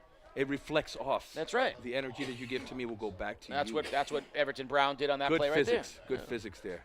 Mr. Croto would be happy. You're a panda. You're a panda. He's a panda. You're a panda. What are you going to do, sit on me, big guy? The panda that I miss is the one at the mall with the free samplers. Man, I miss those. That's China Panda. Is it? Oh, okay. My fault. Toss to Allard. Allard, first down as he crosses the 25-yard line, and it'll be chains moving. First down, Killingly. Man, we're going to get you a Sheehan-Wyndham score shortly. It was 14-7 Sheehan last time we checked. We'll get an updated score on that game here momentarily. Killingly on their first possession of the second half, looking to get the ball into the end zone for a 3-score lead. Yeah. All my O-line brothers, check out this offensive line and how they really move. Right off the ball, they are very unified.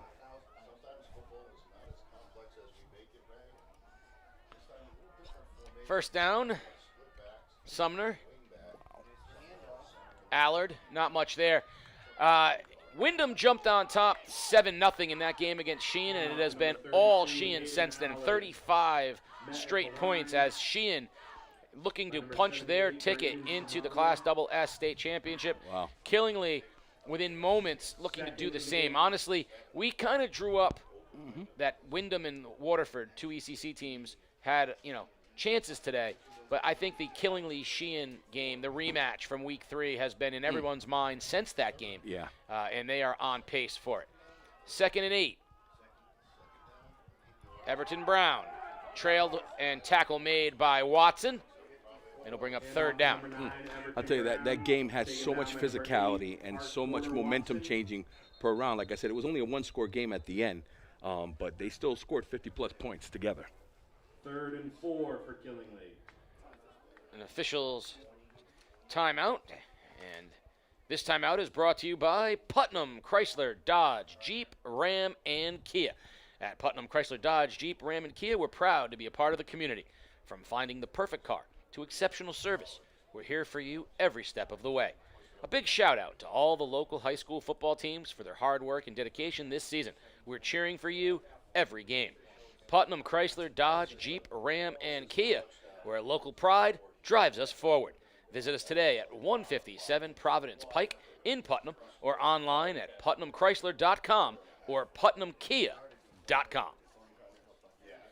Bumgardner off the field for Waterford, and that will put a substitute in the game for him. And that's a premier tackler and defensive player off the field for Waterford. They're going to have to replace him. 3rd and 4 for Killingly. 3rd and 4 for Killingly. Allard, ball's on the turf. And in typical fashion, he not only recovers his own fumble, he picks up the fumble and continues moving forward and might have a first down. You call it in 2 sports. He got the handoff, then took the ball from second base and got it, and it was just momentum, again, favoring Killing football. On his touchdown run, the snap was bad, and he took it off his back shoulder. On that one, he fumbles it. Let's watch it here. Not only does the ball hit the turf, it pops, and he picks it up and runs with it, and gets a first down. But guess who's there? Number 7. He was the one that slapped it out. Flag on the play. We're going to get encroachment against Waterford. They were in the neutral zone. I just like saying neutral zone. Oh, yeah, it's good. Now, Jax is playing phenomenal both sides of the ball. He came in there, put the hand where the ball was at, and made that happen. But, man, bad bounce for the Lancers on that one.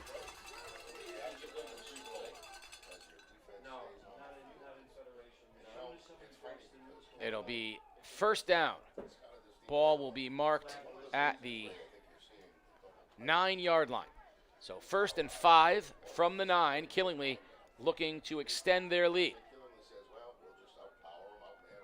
Allard in the middle, and he's hit by Van Overloop, and no gain. It'll be second and 5. I don't believe they're even going to give him a yard. Number 32, Hayden Allard on the carry, taken down by number 67, Noah Sullivan.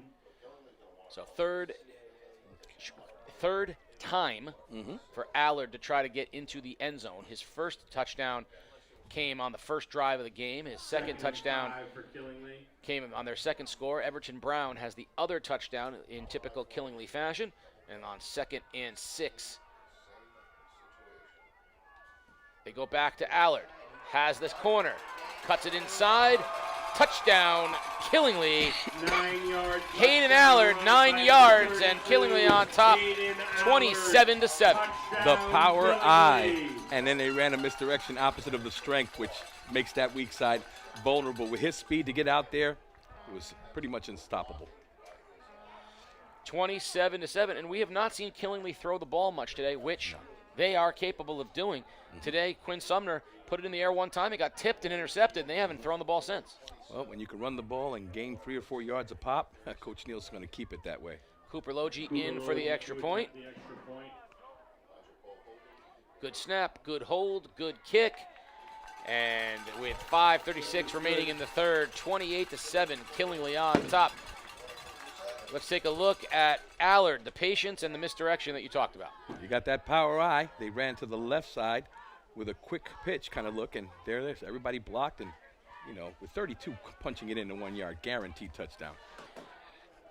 We are back. We'll keep it here. Waterford ready to get the kickoff from Killingly, and this is the kind of, wear you out thing that we talked about. Yeah. This was a super competitive game that is quickly becoming a non-competitive game. Yeah. Though Waterford is competing, it is showing the depth of Killingly as far as they just keep coming at you and coming at you. Yeah, they're solid in every angle. And, the thing about Waterford, if I was on the sideline, keep your composure. Keep on playing this game. Keep the memories that are available, putting your best effort out there, because you never know. We already had a pick that could have caused some trouble. Something can happen. You never know what could change, because with that offense, and you still got plenty of time in the third quarter and fourth quarter to cause some disruption. Not a bad day with the weather as well, too. No wind. Not like it was at wasn't like Wyndham the other day. And let me tell you, my ABS system in my car, I love it. Took care of me nice and slow to get home. Amen. Shout out to Ava. I named my car that. She's a sweetheart. My car's name is Doc. Really? Yeah, that's awesome. Huckleberry. It's color Huckleberry. Oh, Huckleberry? Oh, it's classic. You mean like the blue one? Blue dog? Huckleberry Hound? My favorite cartoon. High spiraling kick comes down to Spencer at the 15-yard line. And Spencer tackled from behind by Hunter Allard at the 25-yard line, and that's where Waterford will have what I would consider not desperation, but we'll call it urgent possession. Mm-hmm. Yeah, it's a big time right now. The good thing that the Killingly football team had an advantage of is that you could take film from the league and you could take some experience. It hasn't changed too much because this team has developed, Water has developed to be a really good program, and they have these tendencies. So I can see the edge right now for a Killingly football team to kind of keep everything in front of them. 1st and 10 for Waterford. 1st and 10, Waterford. Lombardi in motion. Higgins gives it to Lombardi on the jet sweep. Lombardi pushed to the outside and minimal gain. Allard was out there. Off to number 6, Gabe Lombardi. Also out there. Number 1, Logan LaMontagne. LaMontagne. Number 35, Hunter Allard. Yeah, it looks like Killingly right now is just playing 4D backs back, allowing everything to kind of keep, in front of them and let the linebackers scrape and play. So it's athleticism right now for defense. 2nd down and 9.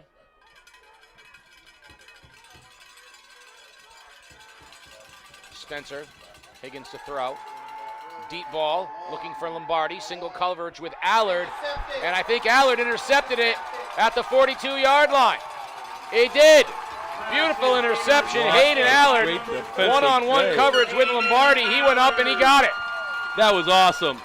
Again, that force coverage, you want to keep everything in front of you, but that was a one-to-one matchup right there. What a great catch. Looked like he cramped up after that play. Yep.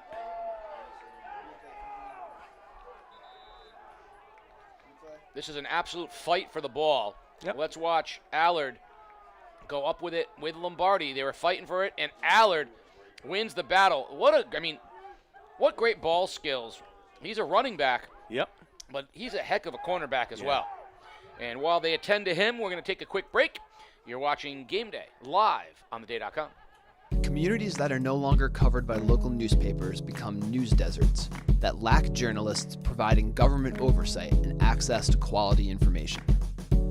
The Day is committed to providing comprehensive news coverage in every town in southeastern Connecticut, but we've had to scale back coverage in some towns, including Ledyard and North Stonington, due to market forces affecting local news companies around the country. We need the continued support of the communities we serve to help fund additional staffing that enables us to provide the kind of coverage our readers expect in every town in the 28-7 Killingly. Allard with the interception. Everton Brown with the carry on the stretch. Brown breaks one tackle. Bumgarner, who's back in the game, wrestles him out of bounds, but it's a gain of perhaps as many as 7 yards. We'll see where they mark it after it gets all sorted out. The Killingly fans. They have great vocals, I'll tell you right now. You can hear it all the way down yonder. I don't know if you can actually hear it, but what the fan said was, excuse me, sir. Beep, beep, beep, beep, beep, beep, beep. From our vantage point, we would like to cite a discrepancy with the manner in which you viewed the following, perhaps the play. I am slightly perturbed. Is that the way you say it? We would like to cry pardon. 2nd and 3. Oh, great play for the Dive. defense. Mackey right at the sticks. It'll be shy. So it'll be 3rd and maybe half a yard. A great job by Sam Vasquez, who actually slanted into the gap and then made the tackle as soon as that mesh point was completed. 3rd and short. This is a favor for the Killingly football team, Case. Well, this is when Allard had been in the game, and I don't think you're going to see him for this series. Yeah. They love to run that stretch play off the left side. Let's see if they go Brown to that same side. Oh. Nope, they go hard count. The hard count. Ice. And they drew Bonowitz off sides, and that'll move the chains for Killingly. Who was your favorite NFL quarterback that called off sides? A lot. My favorite was John Elway. He was amazing calling off sides there. That's a mastery to do. So I preface this as saying I'm not a Brady guy per se, but I thought Brady was really great at it. Yeah. And Peyton had Manning was great at it. Peyton was good at it too. The problem You know, was good too back in the day was Joe Theismann. Joe Theismann. Joe Theismann was good. The problem with answering Brady for anything here in New England is like everyone just assumes it's because you're a Brady apologist, and I'm not. I'm not a Brady guy per se, but he was good at it. Best quarterback I ever saw, so he's probably good at everything. Mm-hmm. Brown to the outside, gains a few before he's banged out of bounds. It'll be a short gain, and it'll bring up 2nd down. Clock at 3:54 remaining in the 3rd.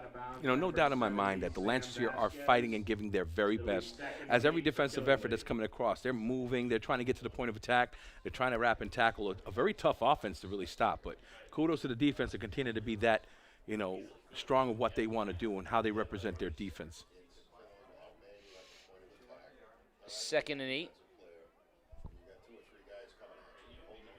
An eerily familiar scene for Waterford with a semifinal game against Killingly in the playoffs. They have not been able to come out on the top of one of these. Killingly just keeps churning out wins in the postseason. Everton Brown breaks one tackle in the backfield. Now down the sideline, 1st down. Everton Brown is slippery. The lightning is coming out today. He's grown too. I remember the year before he was always taking these hits, but he found himself some elusiveness. I know he's gained a lot of strength and speed. It just shows a lot of promise of how he adds into this offense. It's funny because he's getting hit, and he's just kind of like turns the jelly. Yep. And he just kind of like lets everything go and then breaks out of the tackle. I mean, he does not absorb, or he does absorb it. In other words, he's not rattling by the hit. He's kind of just letting his body He's using move his with chi. it. His chi is kind of like boom. Yeah. If there's a yin, there's a yang. He's flowing. He's flowing right there. I prefer chai. Chai is good with a little bit of cream. A little my tea later. That's awesome stuff right there. I'm going for it. Mackey on the dive. What a hit. In the hole immediately. That was Griffin. Haffey, the freshman. Yeah, Griffin. Way to step up there, young man. It'll be 2nd and 10. 2nd and 10. The clock still though ticking. 2:50 remaining here in the third. Allard back into the game at running back. That's Sheehan 42-7 over Wyndham. Whoa. So it was quick. I mean, Wyndham went up 7-0. The wheels have come off subsequent to that, and Sheehan will be heading to the Class SS championship game. And if the score here is any indication, it'll be a rematch against the Killingly High School. 2nd and 10. Brown gets the carry, gets to the outside. Lombardi wrestles him to the ground up by the 15-yard line, so the chains will move. First down, Everton Brown. His elusiveness and speed continues to make this another thing that the defense has to worry. You know, your 1-2 combinations are dynamic here. And again, he has not thrown a play-action pass because he didn't need to. Well, we saw Spencer Lockwood and Jack Sharp. We saw Jack Sharp and Soren Reef. We've seen Soren Reef and Hayden Allard. It's just Hayden Allard, and now it's Hayden Allard and Everton Brown. It's a plethora of offensive linemen to block for him. That's tradition. And there's more guys there that I haven't named. I mean, there's guys in between. And Killingly has just been churning them out. First down, Allard. Hit by Vasquez. Sam Vasquez has played a nice job, a nice game on the defensive line for Waterford. Yeah, he's been battling and fighting, using his hand, trying to get into those gaps, getting double teamed sometimes and piercing through in between. It's a great effort. I know that battle in the trenches, those two teams deserve steak after this. I know I'm quenching for a nice T-bone. Maybe New York strip, brother. What do you think? Can you advise me with a good steak? You don't strike me as a petite filet guy. Well, that's what I'm talking about. That's why. I'm not a thin-cut guy. You're more of a porterhouse. You know, I was thinking of that or a nice, you know, like a prime rib with some al jus sauce, whatever they call that thing right there. 2nd and 9. Lamont on the end around, and Bumgarner gets him back at the 20-yard line. That's what we saw Bumgarner in Thanksgiving, going up to attack it and wrapping and tackling. What a phenomenal young man today. You know, he's still fighting out there, playing hard football for the Lancers. Ball will be marked back at the 20-yard line. It'll be 3rd and 15. 35 seconds remaining here in the third quarter. 28-7, Killingly on top. Killingly taking its time, very patient. Yeah, they managed this quarter real quick. Actually, they will keep that ball. Quinn Sumner under center. Going to throw.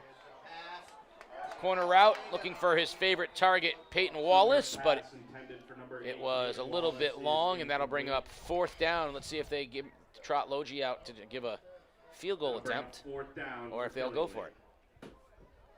4th and 15, ball's at the 20. It would be a 37-yard field goal. I don't know. I think they might go for it there, Case. Well, offense appears to be staying on the field. They're staying right out there. Coach Neal's looking at the card, and he's saying, what can I do for a 4th and a decade here? He's going to call it. Waterford's going to come after him here. I'm almost positive you're going to see some pressure. Sumner going to roll. There's the pressure. Van Overloop. Sumner throws off his back foot. It's high in the air, and it is.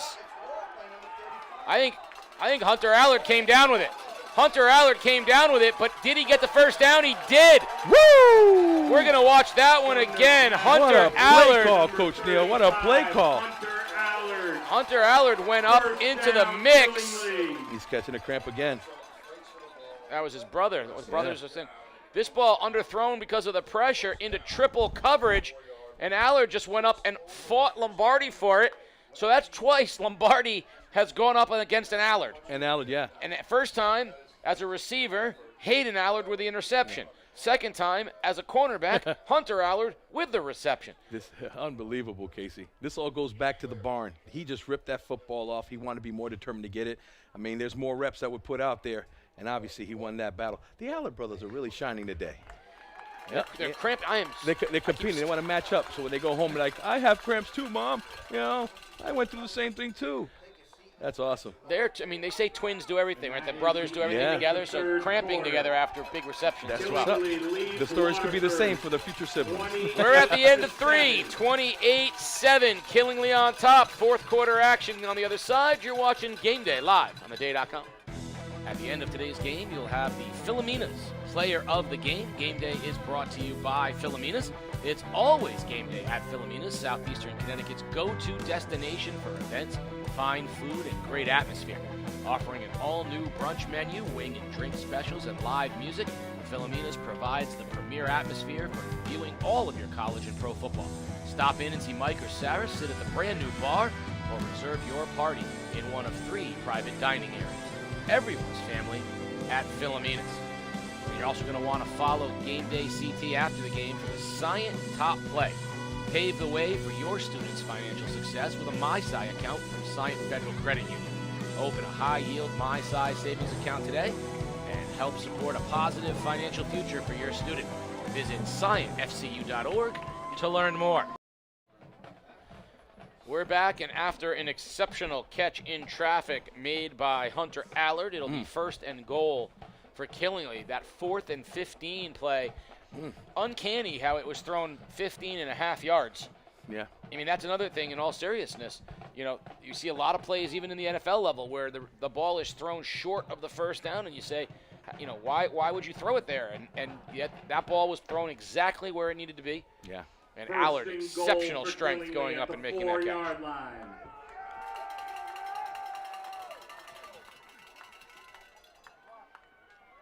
Toss, Allard, up the middle, touchdown, Killingly. Hayden Allard, 3 touchdowns and an interception on the day. Killingly on top now, 34-7. RPO is at its finest right now.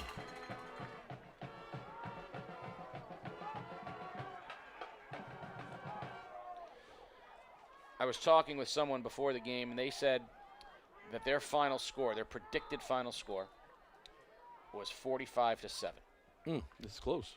And they said Waterford would score early, and that Killingly would just, I mean, it's uncanny how much they had this kind of, the plot line of this one, right?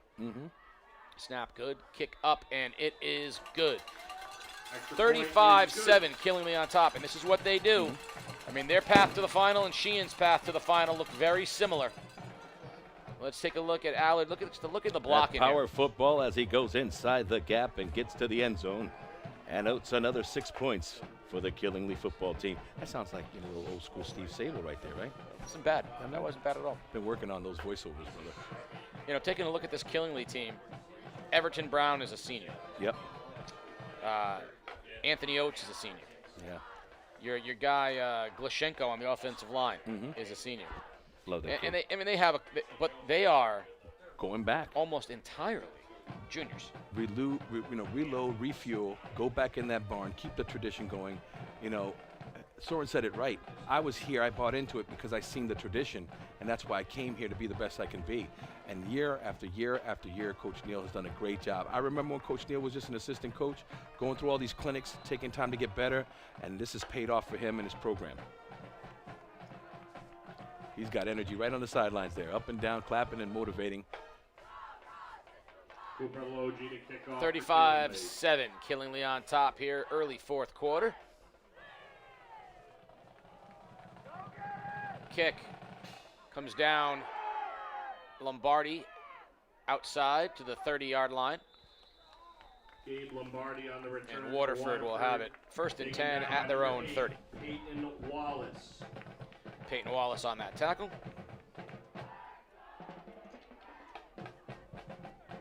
This is going to do it for you and me, though.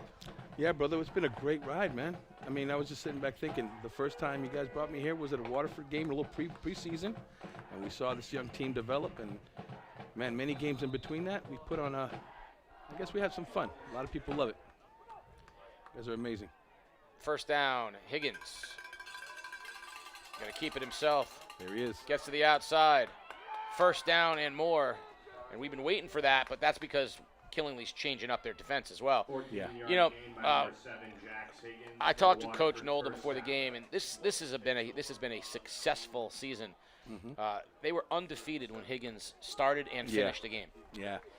This is the first loss where he has been on the field. This team has been an exceptional good group of kids for Waterford. Higgins to throw.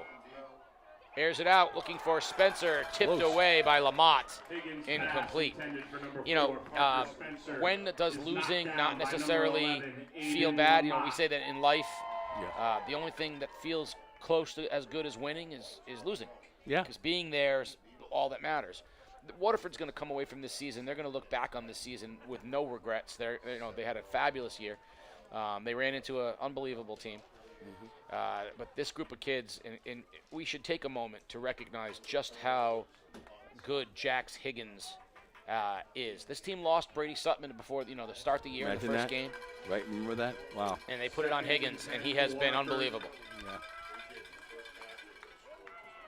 Rolling, Higgins rolling, looking, throwing off his back foot into double coverage, and it's intercepted by Lamont. Pass is intercepted by number 11. And I'm going to tell you, the only guy that jumped higher than Lamont was Chad Neal, who was running down the sideline with him. I didn't want to say anything, but that brother could be in a Toyota commercial right now. And big man, Coach Neal got up higher than Lamont did. He be doing those kinetic workouts, you could tell. You see how he boosted and reached his arm up to excel, and then he's right back calling plays on the offense. Wow. Let's take a look. Right when you're at the bottom of your screen, you'll see Coach Neal. Get up, big man. Look at him. Get up off the ground. Look at that, Coach. Goodness. Yeah, he could be a hurdler for like 2 hurdles. That's it. You can hurdle a phone book? Hurdle a phone book, yeah. So that's good energy, man, for his age, jumping up and down and feeling young like that. That's his what age, I miss. He's younger than us. Oh, that's what I'm saying. That's how I feel. I'm 51 and I'm 50 young. I can't get off the ground like that. I could jump. If a play like that gets me to do something, it might cause a little earthquake. Connecticut's got hit a couple times, so I'm going to let it go. Toss to Everton Brown. Brown, It's big Thunder. hole. Brown breaks a tackle and gets to the 40-yard line. Thunder and lightning, that's well said. For number 9, Everton Brown. What a fabulous asset. Yeah. And, that Killingly right now with a 28-point lead can rest Hayden Allard, can rest some of the, their guys and put the ball in the capable hands of Everton Brown. It'll be interesting to see how much longer before no one that plays in the state championship game takes a snap. Well, the lineman will stay there till the end. I know that's a guarantee. Sumner. Hand to Brown. Wow. Another big hole. Brown cuts inside. Everton Brown, 20, 10, touchdown, Everton Brown, home run. Give the linemen each a double cheeseburger with bacon. They got locked on their blockers real quick and kept it going for another 10 yards. I didn't even see Everton Brown run. I just saw that blocking scheme. They pushed him 10 yards. Unbelievable. This team is ready to get to the dance. In general, don't let the sprint champion get running north and south on you. We saw that with Gabe Lombardi in the kick return, right? That's right. Once he got, you're not Gone. catching the sprint champion. Track form. Everton Brown's a sprint champion. Not catching him once he can go north and south. And once they sealed those blocks and gave him a straight north-south lane. It was beautiful. Great film work they're going to watch tonight. I tell you, these two teams coming up for the championship, it's going to be a showdown. 42-7, Killingly on top as they head to a state championship opportunity against Sheehan. Look at the linemen, everybody. They're going to get hat on hat. Boom, boom. And then the two linemen get to the linebackers. Look what they do to the linebackers. And right there, north-south. You got it, Case. Look at that form into the end zone. Beautiful speed. Unbelievable. Great execution by the Killingly football team. I give Dylan Dahl credit for Waterford. Yeah. He was flying. He was trying. But, the twin engine can't catch the jet plane. No. 42-7 as Killingly looks to go 12-0 and into the state championship again. Sheehan will await them in a rematch of an early season contest that we had here live on game day, where Killingly held on for a 32-26 game. And what did you see in that game? Because I was not here. So you tell me what you saw in that one. Well, I'll go basic. It was the first quarter and second quarter finding out which identity was going to lead. And at that time, Sheehan punched Killingly in the mouth and had that momentum going. But something about the second half adjustment that I seen when the coaches were talking, the Sheehan coaches were ripping their kids up while the Killingly football team were calm and said, we found our problem, we're going to fix it. And in the second half, that energy that Killingly was trying to find, they found it in the fourth quarter to get that last touchdown drive to win. Like I said, it was only a touchdown, but both teams were dynamic on that game, and I'm going to see it more explosive when it comes to the championship game. Should be a good one. Obviously, both teams at the top of Class SS all year. Sheehan, because of a loss to Fairfield Prep, dropped down into that 3 seed. Killingly, of course, undefeated. And Sheehan has been rolling as they head into this final. They beat a good Granby Canton team and a good Wyndham team. Spencer at his own 20. Gets out to the sideline. And it'll be first down, Waterford. For Waterford, pushed out of bounds. Waterford will take Again, over you're so first correct with how the at defense 30-yard adjusts line. when you have a big lead. You know, you play these soft zones, you play to keep everything in front of you. So obviously there'll be some execution that Waterford can do with their offense. But again, that changes the tides, and we'll see how much they can get. The deep ball might not be there because of the coverage. 8:18 running clock. Hard to believe that this game has now a running clock. Yeah. Higgins looking to throw the slant, and it's complete.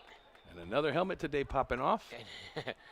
Has his Yo, man. you know what? I'm going to go home and get go to my a little sunroom and pull out the Rock'em Sock'em robots and just represent this game. First down. Mason Nossery on the catch for Water. His father, Dean Nossery, New London guy. Oh, look at the hit on the intended receiver, Lombardi.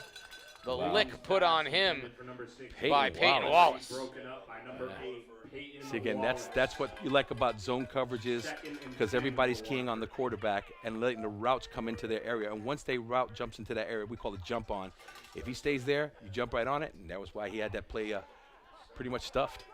At the end of this one, you're going to want to check out our social medias at Game Day CT. And you can watch the Philomena's player of the game day. You can watch them get their shirt, the interview with them. And you're also going to want to watch the interview with head coach Chad Neal, where I might just ask him the question, why are you so good? Yeah, you know, 35, Jacob we always say there's a couple of elements in sports. The coaching unity, the players' dedication, the process, how they go through it. And if they can develop a love that's dominant, there's no way of stopping a program like that. And we've seen that throughout the year. Kids that have passion and care for one another, show that sportsmanship, makes great plays. Higgins, deep ball, has his man. He so overshot close. Lombardi. Lombardi was free. He had shaken loose of Wallace, but overthrown by Higgins. Is incomplete. That will bring up 4th down for Waterford. 4th down for Waterford. Yeah, Higgins had Lombardi that time. I know he wants that one back. He could have put a little more air under that. Yeah. It'll be nice to see where these championship teams play once it's all settled in. Once the schedule is announced. Yeah, that'd be awesome. I would think Killingly Sheehan will get a good spot, even though it's the double S game. Yeah, I hope so. 4th down. Higgins throws into traffic, and it's intercepted. LaMontagne with the interception at the 20-yard line. Interception by number 1, Logan LaMontagne. Seems like the youngsters probably will be getting in First case. down, Killingly. Let's see. Yeah. Looks like the younger linemen are coming in. I called them out. They were going to stay. Ladies and gentlemen, I apologize for being Postadamus at that time and giving you the misinformation. But it's good to see this young team come in. Coach Neal, what a classy guy. Jaden Barnett will become the running back for Killingly. Elijah Poe will be the quarterback. Family out there, I just want to let you know, these group of kids here are the ones that get banged up and bruised and work hard every day to show the varsity teams the defense and offense of the opponents. They deserve to be here right now. So Poe under center. Handoff, Barnett. Get a couple yards now. I mentioned earlier when Everton Brown was running the ball. how he was emulating the skills of Kung Fu Panda. Kung Fu Panda's name is Poe. The quarterback for Killingly is now Elijah Poe. It all comes, fits. it's all full telling you, circle. this is a story within a story of just being here on game day with you, man. We've seen so many things happen, miracles, milestones, man, and connections. It'll make me want to go home and read Edgar Allan Poe. And that's not bad. That's not bad. Or have a meal at Po' Boys. Down south, it used to be great stuff. 2nd and 8. Handoff again. Barnett, middle of the line, tackled by number 22, Braden Wheeler. It'll bring up 3rd down as the clock runs. So it's been a great road for us this year. We're going to come back and do it again next year. Of course, for all of you out there watching game day, we are not part of the state championship mix, but we will be back in the broadcast mix on the 23rd of December, live from Mohegan Sun for the Day Holiday Classic, the basketball triple header that features defending state champions Old Lyme against upstart Wheeler, the #1 team in the state, Notre Dame of West Haven, and superstar Abdou Toure, along with, they're playing Hill House. And then, of course, the nightcap, the 2 premier teams in the ECC, St. Bernard and New London, all live from Mohegan Sun, the Day Holiday Classic on the 23rd of December. We'll bring our guy Chris Giusti back into the booth, and we'll have, if we go from 3 pounds of pasta, it's a much healthier winter, freshly squeezed juice. Yes, freshly squeezed juice, yeah. I'm going to be there because I have a lot of kids that I'm taking care of, and they were excited to hear that, we're going to be able to go to that game. I love the atmosphere. I've seen it on TV. You guys run a great job, and the energy of those athletes in basketball season is outstanding. Should be a lot of fun. That'll kick off our winter season on game day. Joseph Gould to punt for Killingly. Killingly punting it away. And Waterford will have it inside Killingly territory. Waterford on the return. Spencer dropped in. Logan LaMontagne. Give you some scores from around the state. 1st and 10 for Waterford. So 20 seconds left, Ansonia trailing Woodland by 1. What? 20 seconds Class left S. in the game, and Ansonia trailing Woodland by 1 in Class S. Wow. Really? Yes. Wow. Really? I want to make sure. Ansonia? 20. Where are they though? 20 seconds left. Are they in? Oh, that's a good one, Peter. Oh, my God. So that was Woodland scoring and going for 2. So Ansonia's going to get the ball with 20 seconds left. They got the 2 to go up 1. Wow. St. Joe's leading hand, 17-10 in the 4th. Whippa. Wow. Tell you, milestones, brother. Milestones. Higgins keeps this one and heads down against the right sideline where he'll be wrestled down with 140. Wow, so Hand and Ansonia both in danger of losing. Wow. Now Windsor won 50-0. No big surprise there. West Haven up big.